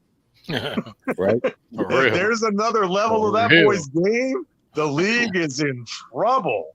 That dude, man, what he did in the playoffs was unbelievable. But the reason I don't know that there's much of more of an upside to him than is because I don't really see where it comes from. He's a point guard, as Jarrell said, but I don't think he's like a traditional pass first kind of a point guard. I think he's a scoring point guard, and he's at what is his best skill? His best skill is finishing in and around and close to the basket, and he does it super efficiently, and those are the shots we want taken more than any shots anybody else is taking because he does it so efficiently, and he's a good three-point shooter too. So, from a strength standpoint, I think, could he up his scoring averages a bit? I suppose he could. But I think he is what he is, and what he is really stinking good, and we're lucky to have him. But I don't know, is there I don't want to plateau his game either, but I just don't see this whole massive other leap or level that he can get to. But prove me wrong, Jalen. I'd be more than happy to see it. I'm just wondering if y'all didn't get to play the food. Let me show you what he had on the menu. He cooked the Clippers. He cooked the Phoenix Suns. He cooked who else he cooked? He cooked Cleveland. He cooked Miami, even though we lost. You know what I'm saying? He cooked a lot of these people, and I need Jalen Brunson to continue on cooking because the next level that I need him to be at is the recruitment class. He's already over there at the FIBA. You know what I'm saying? I know you're talking. I need him to be an all-star this year. You know what I'm saying? More recruiting. I need these guys, these big-name guys that might be looking to get up out of their contract and be going somewhere else. I need them to know that this is the next bona fide point guard that's in the East. You know what I'm saying? And he's on the New York Knicks. I need him to continue on leading guys, talking to guys, communicating with guys, and let them know, you know what I'm saying, when they ain't doing something right, you know what I'm saying, I'm going to check you for it. Last year he had to come in and check the temperature, you know what I'm saying, and make sure, you know what I'm saying, what he was planning on doing, that, they'll be able to accept me. But now they don't have no choice but to accept him on the team. He played the role of the team. Now I'm playing the role of Jalen Brunson, and we're going to go as far as I'm going to go. The players that's going to come here is going to be the players that I'm going to recruit. This is my team, and this is what it is. I'm cool with it, and I know everybody else is cool. But you got to make sure that this guy is doing what he's doing. Either if guys is not playing to up the par, he must continue on. He must get us to the 6th seed at worst. 6th seed at worst. No playing, no 7 seed, 8, 9, no 10, no falling off, none of that. Because we fall off like that, guess what? That recruitment class that I want Brunson to have, it's not going to come. I need him to stay in the top 6, you know what I'm saying, and knock off and do what he need to do and keep telling guys to come over here, starting with the fever, man. Get your man. Beat him up in the room. Let him know, I know you want to be, Dame Lillard over there, man. See what Dame do. Tell him you want to buy the New Jersey Nets. Tell him you where you want to be at on this side. And just keep doing what you got to do, man. But Brunson is that dude. And I just need him to elevate his recruitment class because he the one. Ajay, do you think there's another level? Of course, there's another level. This was just the beginning of the Jalen Brunson phenomena over here in New York City. Somebody in the chat asked if he has another good season, do you think the front office will give him extension? Hell yeah. I mean, look at the guys they extended. Right. I mean, if you judge by that, Jalen Brunson, they might have him exclusively for the rest of his career. They'd be like, listen, 10-year contract, like 10 they do in baseball. Word. All of a sudden, the Knicks turn into the Yankees. Yep. Right. So yeah, I believe so. That was the first year, man. That was an amazing. That was amazing what he did in year 1, playing with these guys. Getting to that was the getting to know you stage. Okay, so this year coming, I already know you. Because the new player he already knows. Dante DiVincenzo, he already knows this guy. So yeah, I do expect much better from Jalen Brunson, and like Jeff Clafton said, man, the league's in trouble. Yeah, I think there's going to be a refinement to his game. I think there's going to be a refinement. I mean, you might not see it statistically. You might not see it in terms of how many points he scores per game but if you watch him like we do, game in and game out, I think you're going to see a refinement in his game. I think he's going to be better defensively. I think his stamina is going to be, not that listen, his stamina was great against Miami because they put all of the pressure on him, and he didn't seem to wear down as the quarters went on. With the pressure to the point they just gave up, and they were just like, we're just gonna put one player on him, 94 feet. We're not gonna do the double team and then all of that because we just wasting personnel. That's the game he ain't even come out of. Right.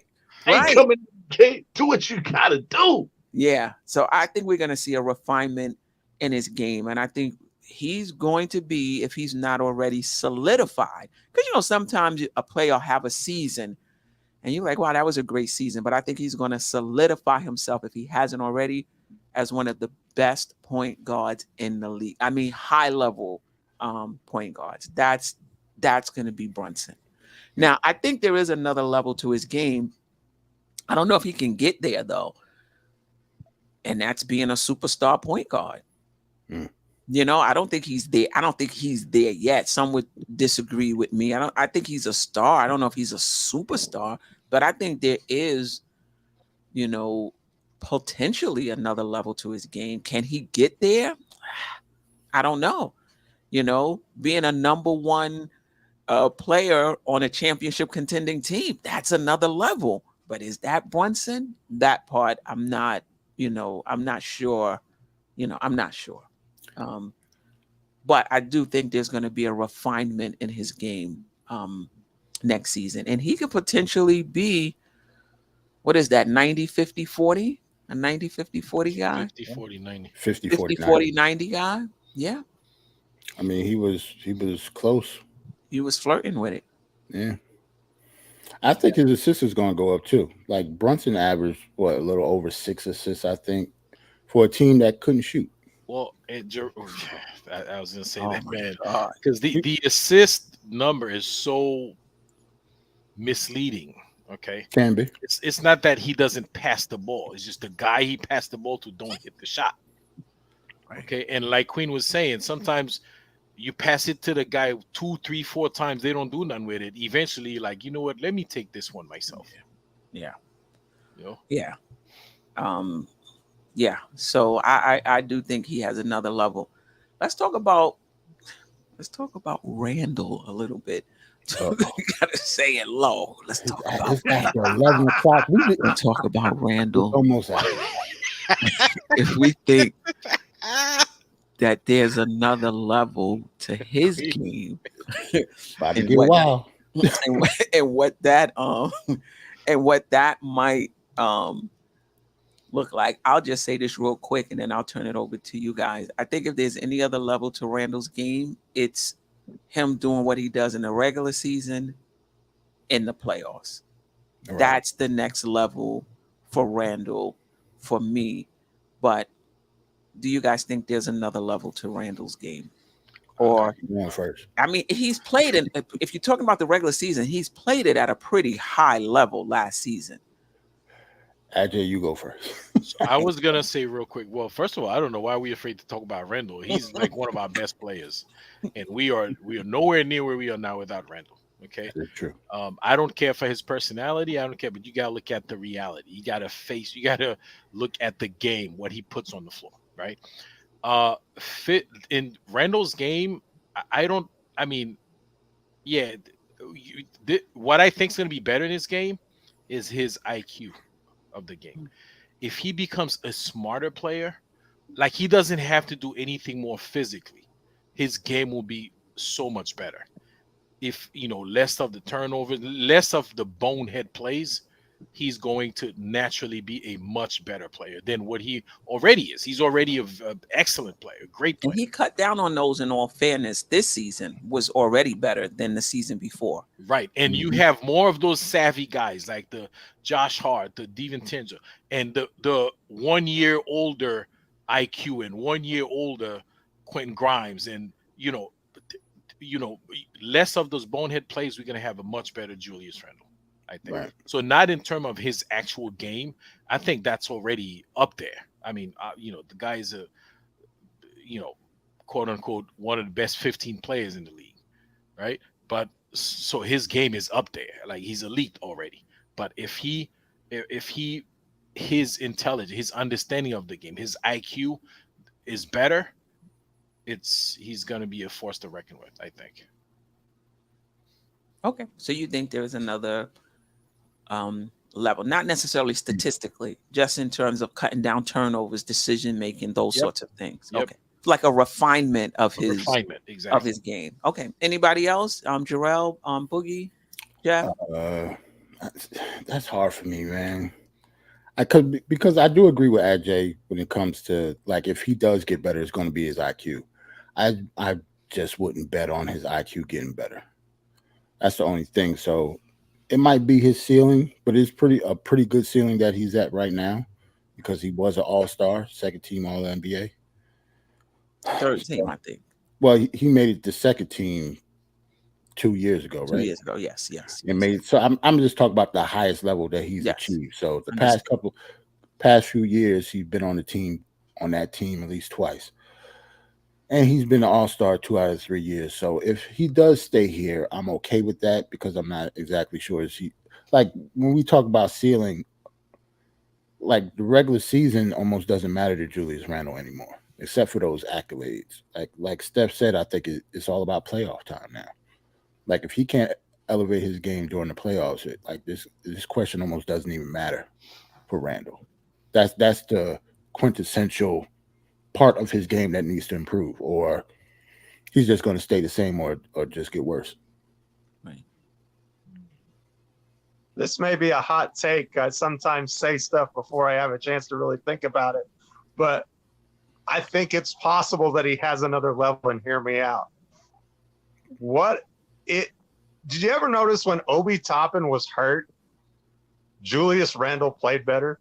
Yeah, I did notice that. It was almost like this mental thing where there's this pressure when Obi was there, because the fans loved Obi and they would chant for Obi, and so there was almost like this added pressure because Toppin was right there. I mean, whether you wanted to feel him there or not, and his mental spaces are his weakness, right? And so what if, I'm just theorizing here, but what if not having Toppin breathing down his neck frees him up and lets him just play more natural and do his thing? Because we know when he's mentally right, he's the best power forward in the game. Statistically, he's amazing. So and that may be total utter hogwash. I don't know. I just kind of thought of it like right now, but I'm just wondering if maybe not having Obi there just kind of and that tension that was there. Not that it necessarily should have been, but there was always this tension because there are a large group of fans that said, "Get rid of Randall. We want Obi." You can't tell me that he didn't hear that. You can't tell me that doesn't seep into his mentality for a player that we know, his mental makeup and, him waking up on the right side of the bed in the morning is important to how he's going to play. I could see a world where him just being able to settle in place and having guys like Barrett and Hart, who he doesn't really consider a threat, for lack of a better word. I could definitely see that. Improving his game. But Queen said it. You said it the best. And so did everybody else. It's postseason time for him. He's got to get us back to the postseason. And when he gets there, he needs to show out in the postseason, just like he did in the regular season. If he can come into the postseason and do this 23 and 11 with 4 assists, something like in those neighborhoods, and we know he's capable of that, man, first of all, I think that is a huge leap because that gets us to the Eastern Conference Finals. If Randall is that player, this team can make the Eastern Conference Finals. Bet. Yeah, well, if he's that, we when we talk about who we need, it changes from a star to high-level role players, right? If he's that. Boogie, do you want to chime in on that at all? Well, I'm gonna tell you like Billy Bear said in the movie Predator. I'm scared. There's something out there, and it ain't no man. I'm scared because Julius knows what's at stake right here. Julius is getting ready to come back and average that 25, 12, and 5. He's getting ready to average that. And then you're gonna have to make a decision, make a choice. What are you gonna do with him while he's putting up these numbers? Are you gonna risk it and play out the playoffs, which I believe they'll do, or are you gonna try to maneuver him? But I do believe that Julius is going to be free this year. I do believe Julius is going to show up, and he's going to get a chance to learn that in this play-in tournament. You're going to get a chance to get a full look at Julius with this early in-season play-in tournament, especially in the bracket that we're in, playing against Milwaukee and playing against Miami. Those are his 1A, his 1A and his A level kryptonites. Those two teams with, with Bam and with the Greek. But if Lord knows, if he goes and puts on like that, you're not going to be able to tell Julius nothing when it comes to the real playoff season. And that's what's going to really scare me. Because if he puts on and is all NBA, and he puts on his all-star player again, his all NBA, and he does what he needs to do inside the playoffs, and we cooking and we going further than what we were this year, what you going to do? Because it's going to be facing $295 million. Not saying that we're going to give it to him, but the thing is, it's going to be there in his face. Is he a $295 million player? No. Just like Jaylen Brown ain't one. That's why he ain't signed that contract yet. You know what I mean? They know that in reality, you're not a $295 million ball player. You're not the first time ever $300 million man in the league, period. Jaylen Brown, but Julius will be facing them same type numbers if he put on it and become an all-star and he puts on in the playoff. I know I'm not saying we're going to give it to him, but I think that's what Julius is aiming for. You ain't got to give me the 295, but give me the 5 for 235. I take that and save some more money. If you don't want to do that, you're going to have to figure out a way to maneuver Julius before the trade deadline come this year. Julius is swinging for it this year. He's swinging. I mean, he becomes a free agent the season after, though, right? Not this season. No, no, but I'm just saying, what's better? And you know what I'm saying? What's better to be able to move him in another season where he putting on, or waiting because that next season coming, that's that thing.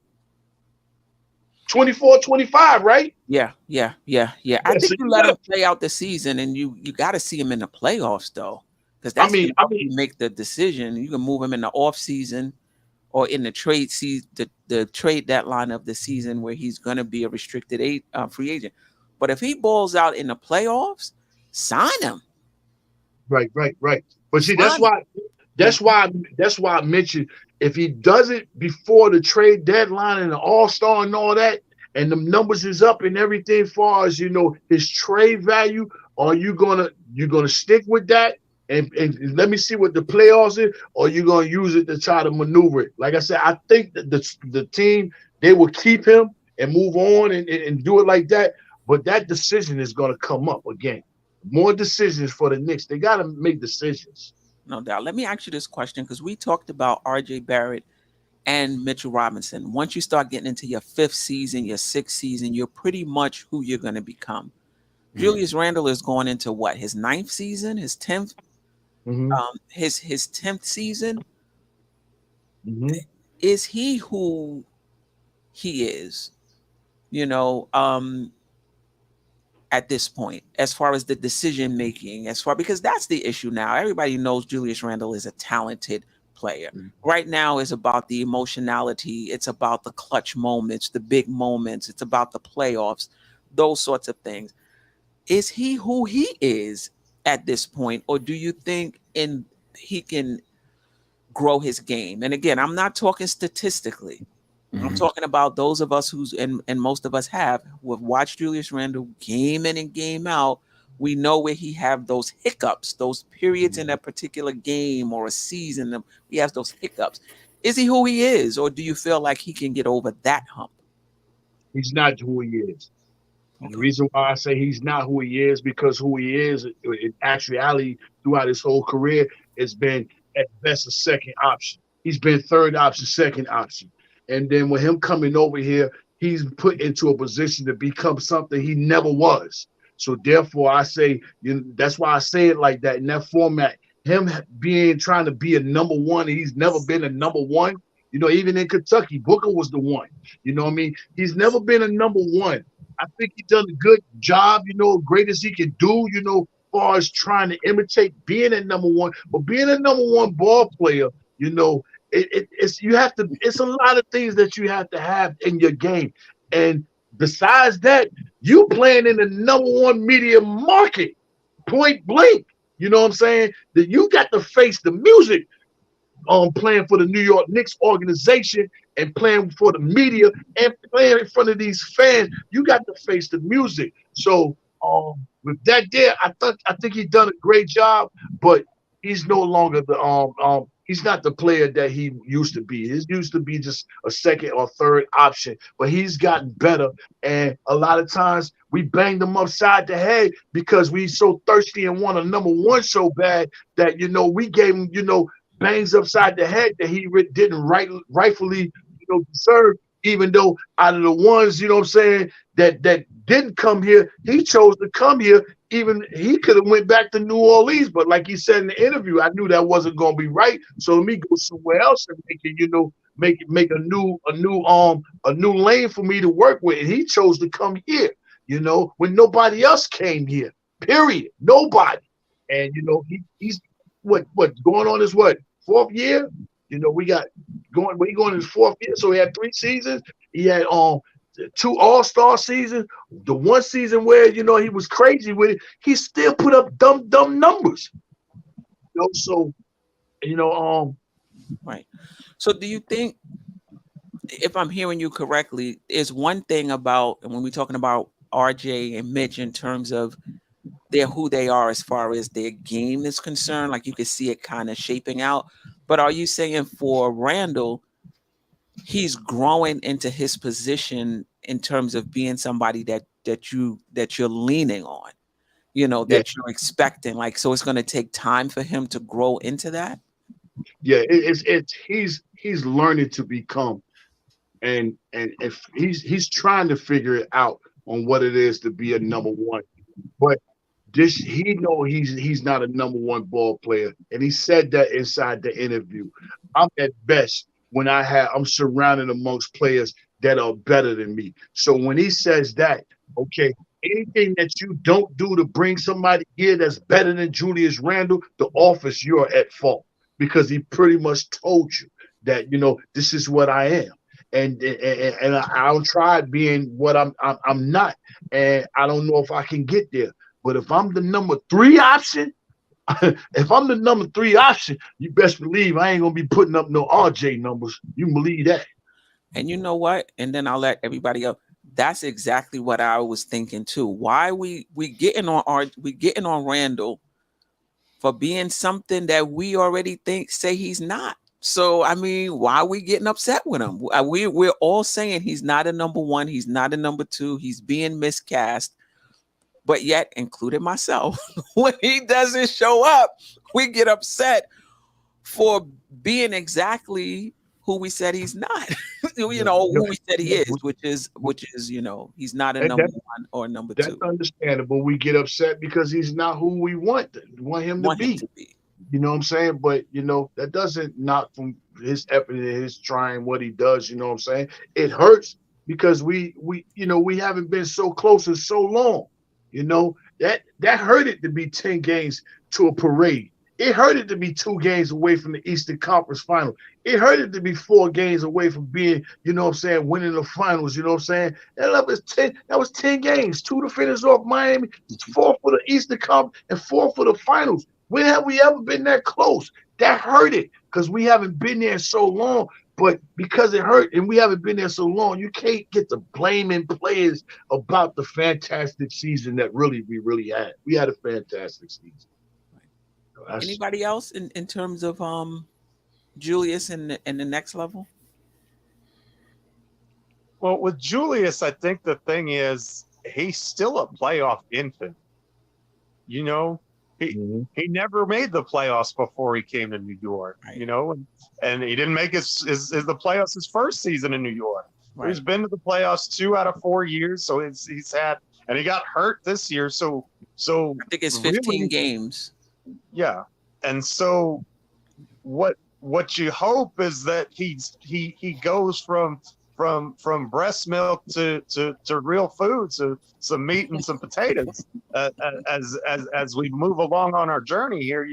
If he grows up and can eat real food in the playoffs, and the league's in trouble. He doesn't have to be a number 1. Jalen Brunson got that role locked up. I mean, you can argue that Randall's a better player if you want to. I'm not here to do that. But Jalen Brunson is going to be the guy with the ball when we need the last shot. We'll lead at. And so if that's the case, that means that Randall's already a number 2. And so if you get a healthy Randall and he grows up a little bit, he's got to go from playoff crawling to playoff walking and hopefully playoff sprinting one of these days.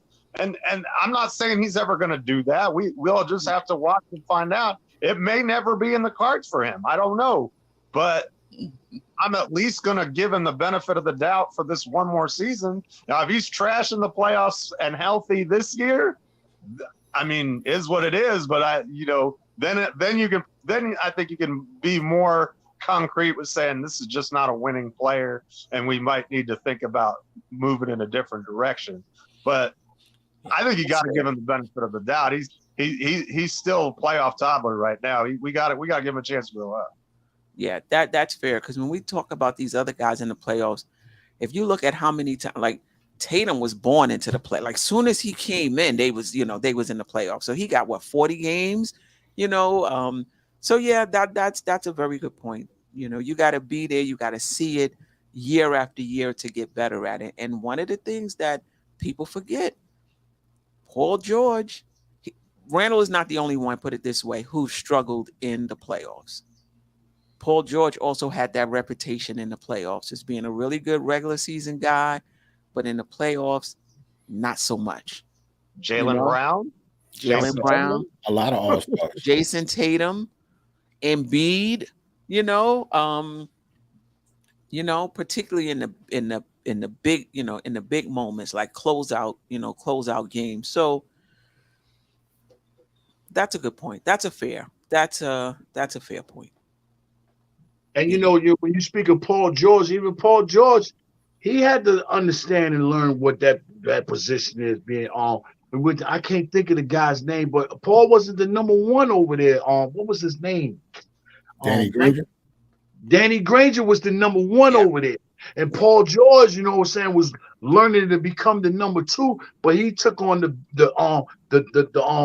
best defense assignments, But when Granger left, Paul had to get his feet wet and try to learn what it is to become number one. Becoming a number one just don't happen, overnight. It just doesn't. Not in the NBA. Not in this day and time of what we got going on. You got some goons inside this league. But yeah, man. I mean, I'm sorry if I'm making excuses. I don't want nobody. No. But not talking to the fans because they doing so good. We had 101, 101 to 161. What I'm looking at, and maybe Agile, he got it a little different, but we over 100. Appreciate y'all hitting them like buttons. Continue on smashing them, man. We rocking for y'all. Yeah, the chat is popping, and Danielle brings up a good point. There's a difference between struggling in games in the playoffs and struggling throughout. Struggling throughout the playoffs. Tatum has struggled at times, but at the same time, he had 51 points in the closeout game. So it's not all the time that Tatum struggles. It's not all the time that, Embiid struggles. I just know for Paul George, there was a hump that he needed to get over, as far as the playoffs was concerned. So the point is, everybody doesn't come out and just dominate in the playoffs just because they're an all-star. Some guys are able to do it right from the jump, and for other guys, it takes time. It takes time. I'm already convinced that Julius Randle is a third option. If he proves otherwise, then the Knicks are championship contenders faster. Right. And they're better. I think we covered everybody except for Mitch. And I think, Jeff said it, from the beginning that he thinks Mitch is who he is. I think Mitch is who he is as well. I'm not really expecting anything offensively from Mitch. I would just like the Mitch that we saw in Cleveland, if that could be his baseline. That's the only thing I would want from Mitch. Just he has some games. There's certain things he does every single game, which is great for us.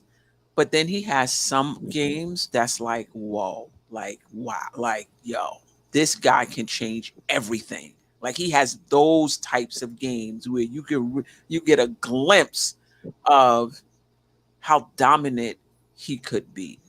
And I'm asking a lot for him to live at that level defensively. In the next game, you'd be mad as hell. That's all. Like Mitch is just inconsistent. That's all. When it comes to his play, that's all. Right. Yeah. Any quick thoughts on Mitch? We're not gonna, because Mitch he got a strong crew out there in the chat. So, right. I don't really have much to say about Mitch. He is who he is at this point. Like most of us have voiced our opinion about upgrading Mitch. So, yeah, I don't really have much to say, to be honest. Two guys we didn't discuss, and we could just talk about them both together. Is there another level for Hartenstein and Josh Hart? Or are those guys just who they are? Particularly Josh Hart, who's been in the league, 5, maybe going into his 6 years also, something like that. But Hartenstein is young. Hartenstein just turned 20. I don't know why I thought he was older. Just turned 25. Any another level? I wouldn't say a leap, because I don't know if they're going to get the time, particularly Hartenstein, to take a leap. But you can take a leap in 20 minutes. That's what happened with the Joker and who was it, Nurkic? Mm-hmm. You get his little time, and he would ball out in his little time. And then at one point they said, you know what? They went on a losing streak, and they had to change things up. And they said, let's just put him in, and let's just start him. And that was that. That was it. They won that game, and the rest is history. But any thoughts on Hartenstein and Josh Hart in terms of having another level to their game, or is it just more about them just continuing to be consistent and giving us what they've been giving us thus far? Real quick, I go on both of them guys real quick.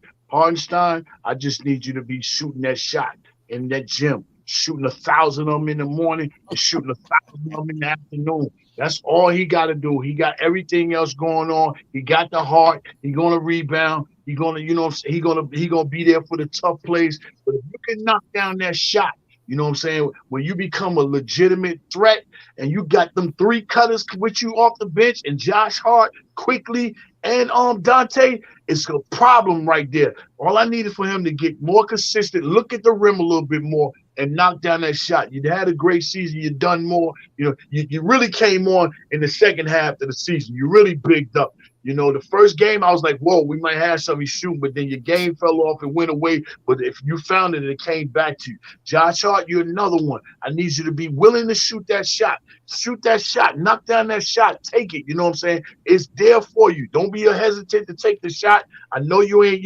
shot a lot of trades before. You used to going to that basket, going coast to coast and all that. But when you become in that half-court offense, you got to be able to play half-court basketball. You have to be able to knock down wide open shots. So get inside that gym and continue on shooting that shot. I don't want to see you working on going to the basket, going coast to coast, rebounding and all that. You know how to do those things. Do the things that you don't know up or don't show up for your team, and then we're going to move further together. I want to see everything just like that commercial when they say come together right now. And this is what I want right now between them two. You know what I'm saying? There's one thing about, Hartenstein. You can't say Hartenstein without saying Josh Hart first. That Hart is in there, Hartenstein. They go together. Let's go, y'all fellas. I got to go after Jay Boogie singing. That's crazy. Because to be honest, I agree with pretty much everything Jay Boogie said. For both of them is shooting. I guess because we're one of the worst shooting teams in the league. So that's what we pretty much need from everybody. Like everything that Jay Boog said about Hartenstein, you could say about Grimes, you could say about Josh Hart, you could say about pretty much everybody on the team. Like we just need everybody to start shooting more, be more confident in your shot, and be a little bit more aggressive. But yeah, I think their games could elevate. For Josh Hart, for me, is just simply shooting. Isaiah Hartenstein is shooting, and I would like for him to actually have the ball in his hand more, so he can make for other players cutting to the basket or something. Because he can pass the ball. AJ? Is there another level for any or both of those guys? Josh Hart, I don't think much more of I think he's pretty much going to give us what he's going to give us, and we've seen it. I think we've seen Josh Hart. Like the only other level, he's probably going to get better and more efficient because of familiarity. Because not only he's played a couple of months with the guys that are there, but also the guys from Villanova that he's used to play with. So that's probably going to help him get a little bit better, but it's not going to be a leap or anything like that. Isaiah Hartenstein, like the other guys mentioned, when he came here, we knew he was a shooter. We knew like he wasn't hitting it at a high clip, but at least he could keep those guys away from the paint. And that's really all we need him to do. Hit enough of those outside shots just to keep the big man outside, like away from the paint, and give RJ Barrett room to do what he does under the basket. So he can get better at that. His rebounding's been pretty good.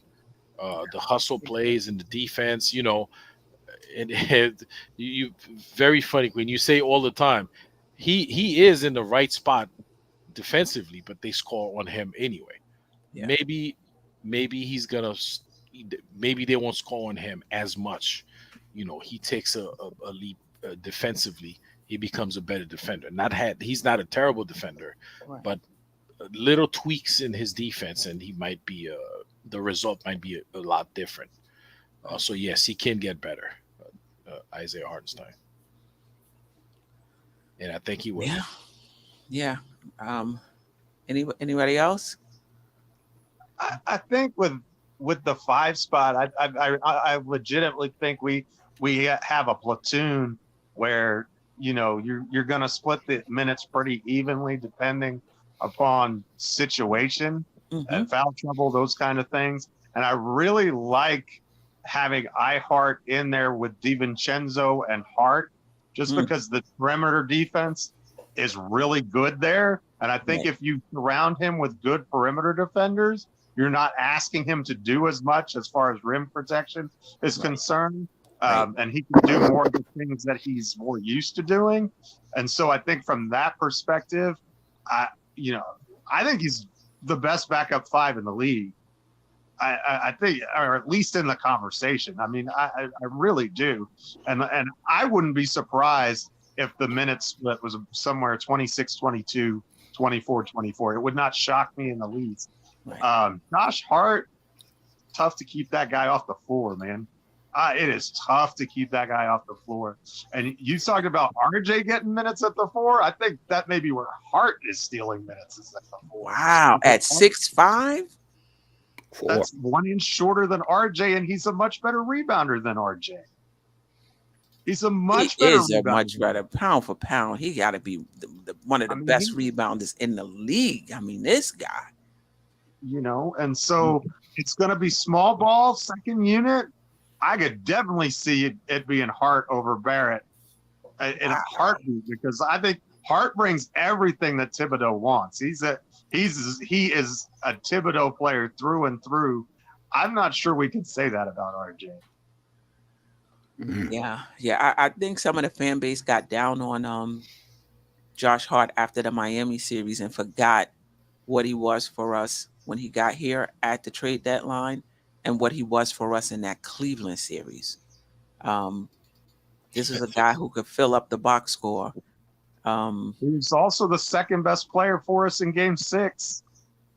He's the only other player who came close to showing up with Jalen Brunson in that final game. Look at his stats, and he was the second best player on our team in an elimination game.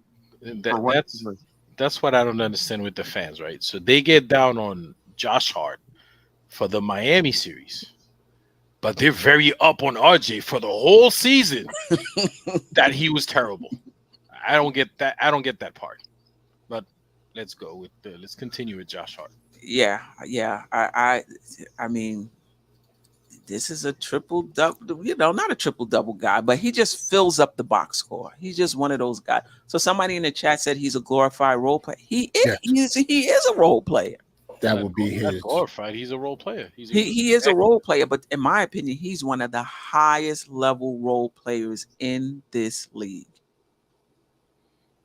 He is. Not two of them. Right. This is a guy going to give you 12 points, 8 rebounds, 4 assists, 2 threes, a steal, and a block. I mean, come on. Coming off the bench. Right. Yeah, I love Josh Hart. And if you're going to be a championship contender, you need those guys. You need those glue guys. You need those utility guys that you could just plug in here and there. I don't think he's going to be a better 3-point shooter at this point in his career, but if he can, that just changes everything. Yep. That's one of the things he actually did when he came to the Knicks. In the last 20 games of last season, he shot about 50% from beyond the arc in that run that we had. I'm not saying he's going to do that, but he did. I think the types of shots that he's getting matters. And I think if you're playing him with another 3-point shooter in DiVincenzo or Grimes, if you think that DiVincenzo is going to start over Grimes, that's fine. But I'm just saying, putting another shooter out on the floor with him gives him, if all he has to do is catch and shoot. He hit the big shot in game 1 against Cleveland. Yeah, he did. Wasn't it his 3 that was the game-winning basket in effect? It was. I mean, that's a big-time shot and a big-time spot right there. And that was his first time in the playoffs. People forget that as well. That was his first time in the playoffs. You know, so he'll get better as well. He'll get better. I think IQ came in second in Sixth Man of the Year last year. I think since Josh Hart will be on our team all season, he didn't have a full season with us yet, and I think he will win Sixth Man of the Year next year. I mean, if you look at the stats that he put up after he came to the Knicks, if that's going to be his season, he would have won it. I can't argue with you. Yeah. But definitely been close. Like he averaged like 7 rebounds with us. Or like, I think it was more than that. Wow. it was But it was more than close. that. It was close. It was like around 7 to 8 rebounds with us just alone when he came to our team. Yeah. So, yeah. Yeah. That's Wow. Before let me AJ is gonna like this question. Is there another level to Tom Thibodeau? Oh, see. Yo, Steph, you gotta lead with Tom. We're gonna be Is here there all night. another level to Tom Thibodeau? Yeah, we have another hour. We have another hour to go in this show. I'm just kidding. You want me to go first? Yeah, if you want. I think we've seen the other level, Tom Thibodeau. And this past season, he's made adjustments like we've never seen him make before in his previous on previous stops. So, I mean, yeah, could he probably get a little better? Yes, and I think it's mainly because he has players on the team that he likes. So he has players that he wanted, so he's going to be more comfortable to make moves. Okay, but I don't expect the in-game adjustments, and I don't expect probably minute distribution would be better because he has guys that he like on the team, so he'll be able to plug and play a little bit better. But it's not going to be a leap. But yeah, it's gonna be a little bit different. But there's still going to be games where we're yelling at the TV, throwing stuff and say, Tom, like, what are you doing? I mean, last season, the last game 6, we're like, what is he doing? We rolling. We up by 8, 9, and he takes out the entire, the whole starting lineup. He played them 48 minutes in game 5. Yeah. If there's any game to play 48 minutes, it's the closeout game. The closeout game, right? Well, yeah, he's still gonna be doing those things. So don't expect those things. Like every now and then, we're probably gonna come across one of those. I think that was just a hiccup. I think if he could take that back in the closeout game, a hiccup. Yeah. I mean, it happens. It happens. Okay. Yeah, but I expect better coaching from him because he has players that he wanted. Players that this is his team. This is Tom Thibodeau's team. So whatever happens to this team, good or bad, it goes to Tom Thibodeau. So he gets the credit. No, the players got to play too now. Players got to show up too. Well, that's what you say because you like Tom. But No, I'm going to say these are his players. This is definitely his players, but he's not controlling if Randall has a bad season. That's on Tom. So he gets players that he knows are gonna play when he tells them to play. He doesn't have the Jarrell. Cam Reddish. I mean, not Jarrell. Ajay, come on. He can't have be responsible for a player's performance. You got to put them in position. Yes. Then if that's the case, then the coach is never responsible. Why do they get fired? They should never get fired. Yeah, well, maybe there's too much fire, and I definitely agree with that. But players got to play. Yeah. I mean, if your best player is injured or your best player doesn't play, the coaches. If DiVincenzo don't play, you know what? Leon was gonna be like, listen, you told me to bring this guy here. I'm not talking about DiVincenzo. I'm talking about Randall. I'm just giving an example. Like if Tibbs guys don't play, if Josh Hart bombs out next year, he'd be like, Tibbs, you wanted this guy. It's on you. Okay. All right. Anybody else? I don't think Tom Thibodeau is changing anything, if that's the question. But what if he has another level? I don't think he. I mean, he's been in the league for a very long time. I think I don't think he's another level to Tom Thibodeau's coaching. But I also see I don't want to agree with AJ all the time because I'm not the biggest Tom Thibodeau fan either, but I gotta shoot him at least some bail, especially in the Miami series. Like, I understand that substitution was dumb. It didn't make any sense. There was a couple other things that didn't make any sense either. But if we do hit shots, if the players hit shots, we wouldn't be talking about those dumb things. That is so true. That's the only thing. So much as I would like to crap on Tom Thibodeau like AJ did, like, he does have an excuse for not winning that series. We didn't lose that series because he simply got out-coached. Like, we lost that series because some of our, players didn't step up when they should have. And that's one of the reasons why Miami won too. As good a coach as Spo is, and I'm not taking anything from him. Had those players not hit those Gabe Vincent, if he didn't just turn into Steph Curry, if these guys didn't start, they would not have gone as far as they went as well, despite the fact that Spo is a very good coach. You need the support. You need your players to show up as well. Nobody was calling like Spo the coach of the year when they barely made the playoffs. Right. And the fans in Miami was complaining about him as well. You go into those chats, they was complaining about him as well because he's a very good coach, but he's in the mode of a Tom Thibodeau as well. Right. He has his system, he has his philosophy, and he's not going to really break from it. It's just that he's had success. But the same thing we complain with Tom is the same complaints they have with Spo. Anybody else as far as Tibbs having another level? The more good options you have, the easier it is to be a versatile coach. If you only have 4 good players, there's not a lot you can do. This roster has a really good 9-man rotation. Really good. And he can mix and match and do a lot of different things with it. And you know what? We're a better shooting team than we were last year because Obi was about a 34% shooter from out there. And DiVincenzo, while he doesn't play the same position, is at least absorbing a similar amount of minutes. And he's a 38% three-point shooter. So the small ball lineup that he's going to go with now allows him additional versatility, allows him to try new things and do new things.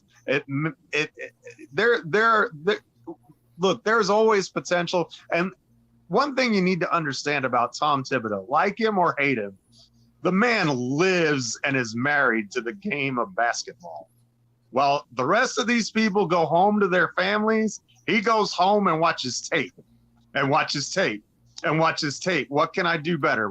How can I do this? How can I do that? How can I do the other thing? So we may not agree with the decisions that he makes. And guess what?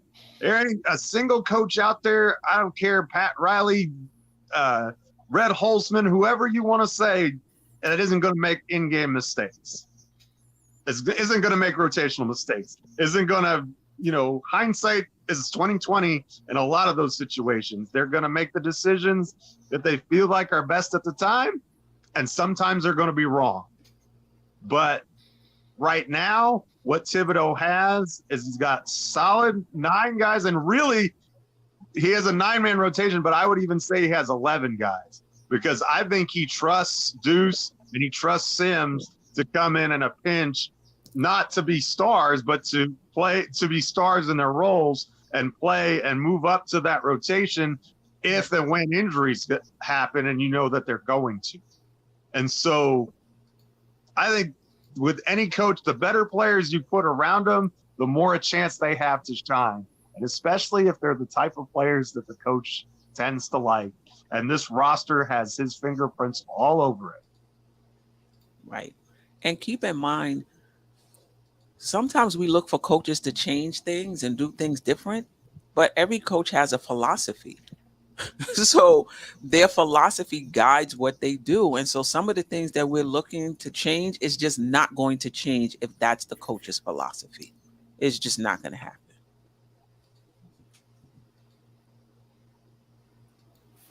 All right. Anything else on that? I mean, any quick thoughts before we get out of here? Any quick summer league impressions? Have we even been watching the games? It's I'm telling you, it's like watching paint dry. It's been one of the toughest things to do. So is Trevor Keels the 6'8" point guard that everybody grew to know and love? Trevor Keels back looking like he wearing number 56 for the New York Giants. Trevor Keels is playing. Yeah, not really. No. Oh, I thought that was my youngest uncle, Uncle Fulio out there, man. Fulio playing, man. Josh would probably be better at bringing up the ball for one thing. I know that.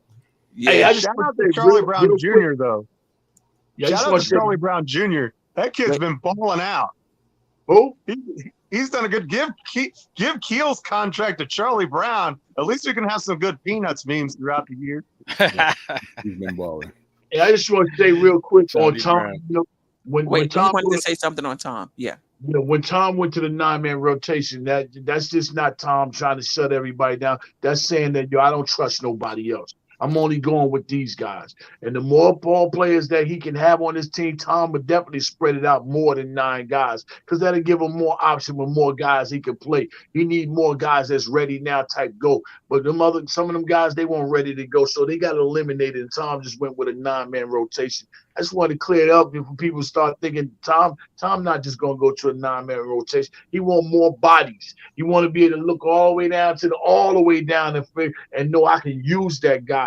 Then they only stop midway through the bench and say I can't use none of them other guys, you know. And before you go off the summer league, I want to apologize to everybody on this panel. I want to apologize to everybody last Thursday, if you're still here, and the Thursday before that. I want to apologize if I misled you about Isaiah Roby. I apologize. That joker I don't know what it is. He don't got too big, but he is some pure trash. Yeah, all that what we got going on is trash. It's a disgusting summer league team. You know what I'm saying? The summer league is supposed to be there to motivate the G League. The G League is supposed to be there to motivate, you know what I'm saying, the real team. The team motivates the coaching staff. Coaching staff motivates the office. The same way and vice versa. But this summer league thing we got here, man, none of them guys need to be at all, period. You know what I'm saying? Thank God, you know, Daquan, he was on the team last year. He the only one that looked like he might can do anything, got any heart. But them guys out there completely lost. They ain't got a clue. They don't know what they're doing, you know what I'm saying? It's like last night, you know, luckily we won the game, but you know that we got a foul to give. Anytime a team pass the ball deep in the backcourt, they got to take at least 5 dribbles to get to their offensive set. By the time they get the 4 dribble, get the half court, you know you want to foul them, make them take the ball out of bounds. And you allow these guys to get a shot off, a tap in, come in and all that, you know what I'm saying? But these guys right here, man, it hurts to even look at our summer league, man. And them jerseys, that uniform, they really look like my high school jerseys, you know, back in the day, Benjamin Cardoza. You know what I'm saying? I say that, but we got some high school jerseys. You know, come on, we need to stop, man. I can't wait for summer league to be over with, man. Get these guys up out of here. And I want to see any and everybody feed their family, do what they got to do. But these guys right here, they don't even need to be a part of the organization, man. Damn. Right. I'm just keeping it real. We need to figure some things. We need to figure some things out. You know, another thing, we need some more coaching staff over there. You know, and you know, do we got the same question for Tom for the same thing about the office? Because what was wrong with you going to pick up the phone and call that coach up from Milwaukee and put him on here so we can have a backup? Somebody can run the offense. You know what I'm saying? Somebody can do something different. You talking about Todd Gibson being a player. No, what's wrong with signing Todd to be a, assistant coach over here on this thing? We need to strengthen up that coaching staff to bench, because you mean to tell me if Tom can't coach and Brian can't coach, and Brunson really not no coach, you gonna put that dude that's coaching the summer league in our bench? What are we doing? Stripping up this bench. Othello Harrington is right there. Man, I'm surprised Queen ain't seen you the photo. Nah, what happened? Oh my God. Listen, man, I sent Queen the photo and they was talking about him bigging him up on TV. You know what I'm saying? Letting it be known, that coming from Georgetown, he's not the type player whereas Patrick Ewing, he hasn't had a dominating, basketball career, but it's good to see him, having a job, being a coach of staff, being surrounded and being involved in the game. These are the words of Isaiah Thomas. He was really he said he was really good in Georgetown. It's just that in the NBA, Right. And while he was saying that, man, dude was imitating LeBron James. He was over there like this. I said, oh my God, I had to take the picture. I sent it to the Queen. I had to send it to you. I ain't got the number, man. You won't give me your number, man. You won't give me your number, man. They don't do that in front of people. Because I'll be bothering you. We can laugh and have a good time, We can have that old folks have a good time, you know what I mean? I will say this. In defense of Roby, he was injured. And the reason he chose to come to Summer League was to work his way back in. This is, I think, the first time he's been in this type of setting. He played really well in OKC for 2 years. He didn't get a lot of light in San Antonio. So what we're seeing in Summer League is not his best showing. He's coming off of injury. I also like Martin, the undrafted. Yes. The undrafted free agent signing, 19 years old, is going to take him some time. To me, right off the back, he better than Keels, And when I'm looking at these guys, I'm looking at their skill set. So to see him be able to handle the ball, when you see him at the end of the game, he's contributing in every category. He can handle the ball. His shot is coming along. So he'll go down to the G League, for a year or two. But you got somebody in the pipeline that I think, has potential. I'll just put it that way. He's really but Charlie Brown has been around for a while. Charlie Brown Jr., is it? Yeah. I don't think this is his first time in the Summer League. I think he's actually played in the G League. 26, so I'm sure. He's been around. Yeah. Yeah, he was in Leaders of the New School. That's Buster's man. Oh, that's a good line. Yeah. Oh boy. LONS in the house. Right. Knicks 100, a GM said Martin B lost out there. Okay, he's he came from high, one year he was in high school, 1 year in overtime elite. Now he's in the Summer League. It's going to take him some time. Yeah. But he has a nice skill set. Yeah. That tough finish to make that game winner in overtime. A nice move. And then good strong finish too. I thought he got fouled. I mean, right. Yeah. He did. Yeah. Yeah, I see Parrish making a comment about Obi's brother. We took that two-way away from him, didn't we? I think he's Exhibit 10, I believe now. Yes. So like a training camp, he has a training camp invite. Yeah, I don't expect him to go past that. Oh, he won't. Nah. Yeah. If Obi couldn't get minutes on the Knicks, there ain't no way Jacob could. I don't see it. So we go from one top end to two top end to no top end. Amen. Ain't no topping these Knicks, I'm telling you. You just think, that the coming off the season and everything what we did last season, coming in this season, everything would be up to par. Even if we didn't have no draft picks, you could have done better things, with that roster. You could have got that guy Tyquan Smith to come out of NC State. Sooner or later, we're gonna have to start getting skilled guys that are athletic.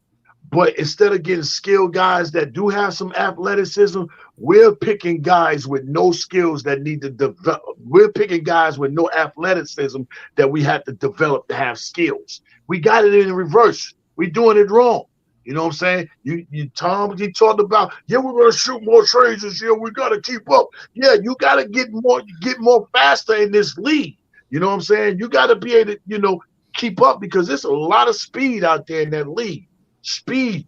it hurts and kills, man. You know, when you get the coast to coast and you can go blow by your man and all that, you know, late, you know, speed hurts. We need more guys with skills and athleticism instead of getting more guys that are not athletic and they need to develop in skills. Yeah. Anything else? Nah, I start a question real quick. Yeah, before we absolutely. go. Bring it up.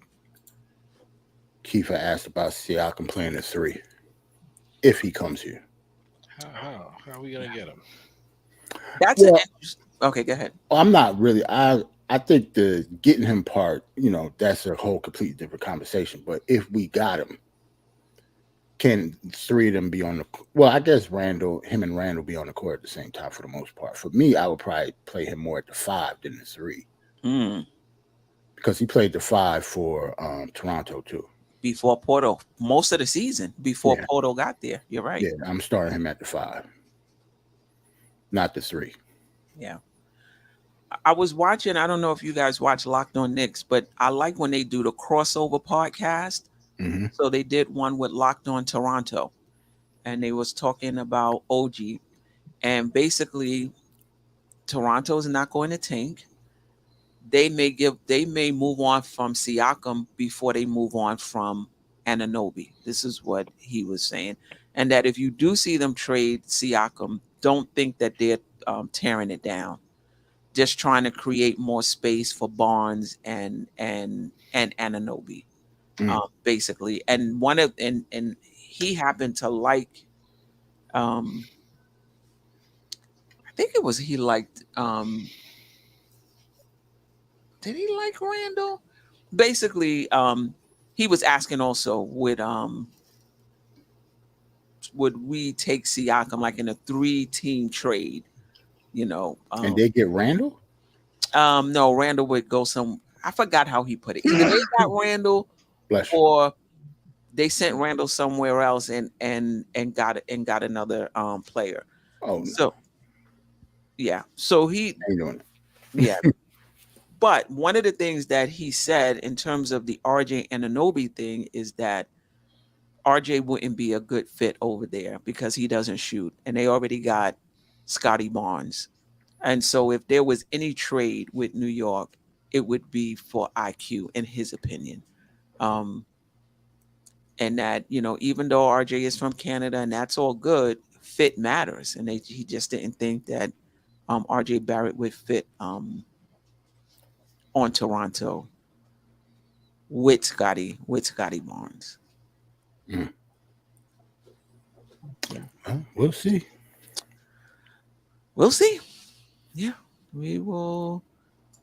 We will see. I don't think Rose and Ujiri could come up with a deal. Either one of them would do anyway. They're both, you know, squeeze every last juice out of the grape kind of GMs.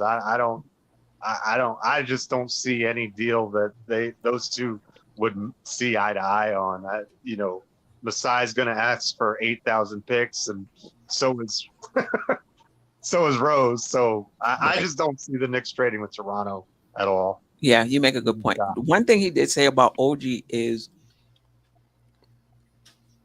at his position, and he's probably right, at his position as somebody that can hit the 3 and defend probably 1 through 5. He's probably the best player at his position in that, you know, in that regard. Now, he said that he does have some shot creation in him, but he's not a big shot creation guy. But being able to hit the 3, being able to post up, being able to, you know, play off of guys, being able to defend 1 through 5, do a little bit of playmaking, he can do that. And that he would probably, he's somebody that would fit on any team. Like, he's one of those guys that would fit on any team, and that he felt would elevate any team. So I know some people feel that RJ is close. Why would you trade OG for? But OG is he's just better. He's just better. OG is better at the stuff we want RJ to be good at. Right. and that matters. Yeah. Yeah. All right. Any good evening, Sea God, and the rest of the chat. Appreciate you rocking with us. Very active today. Stafford Don in the chat. Stafford, you know you can always come on with just audio. We know your situation down there. Actually. Any last words before we get out? Thanks for having us, Queen. It's a great show as always. Appreciate the opportunity to chop it up with you guys. It's the best panel going. You guys are amazing. I love talking basketball with you. And shout out to the chat, always bringing it real, live, just awesome points. Always make me think. So thank y'all for taking the time to listen. Definitely. Thank you for hitting that like button tonight. I didn't have to beat up. I didn't have to ask for it a lot, but you guys did a good job. There's still a few holdouts. Likes. Yeah. There's still a few holdouts, and it's not too late. Y'all could hit that like button on the way out. We really, really appreciate that. Yeah, no doubt. And I do want to thank support the channel. I do want to thank my Patreons. I am trying to get out a video. Whew. I am trying to get out a video to my Patreons. Do I still have y'all here? Yes. I thank you for that. And the morning show may be, if I can get enough, maybe Patreon only. It's just a lot of work. It's just a lot of work.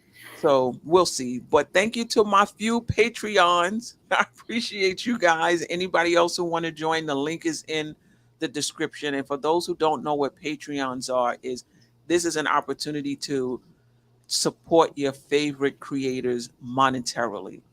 Whoever they are. It doesn't have to be just podcasters. It could be artists, whoever sets up a Patreon account, and they'll usually have different levels of support. I only have one level, to keep the lights on level, $5 a month. And I'm still also trying to put out special content just for the Patreons, just for my Patreon. So that link is in the description. I definitely appreciate you guys. And with that, we out of here. Sister, you one of a kind. Yes.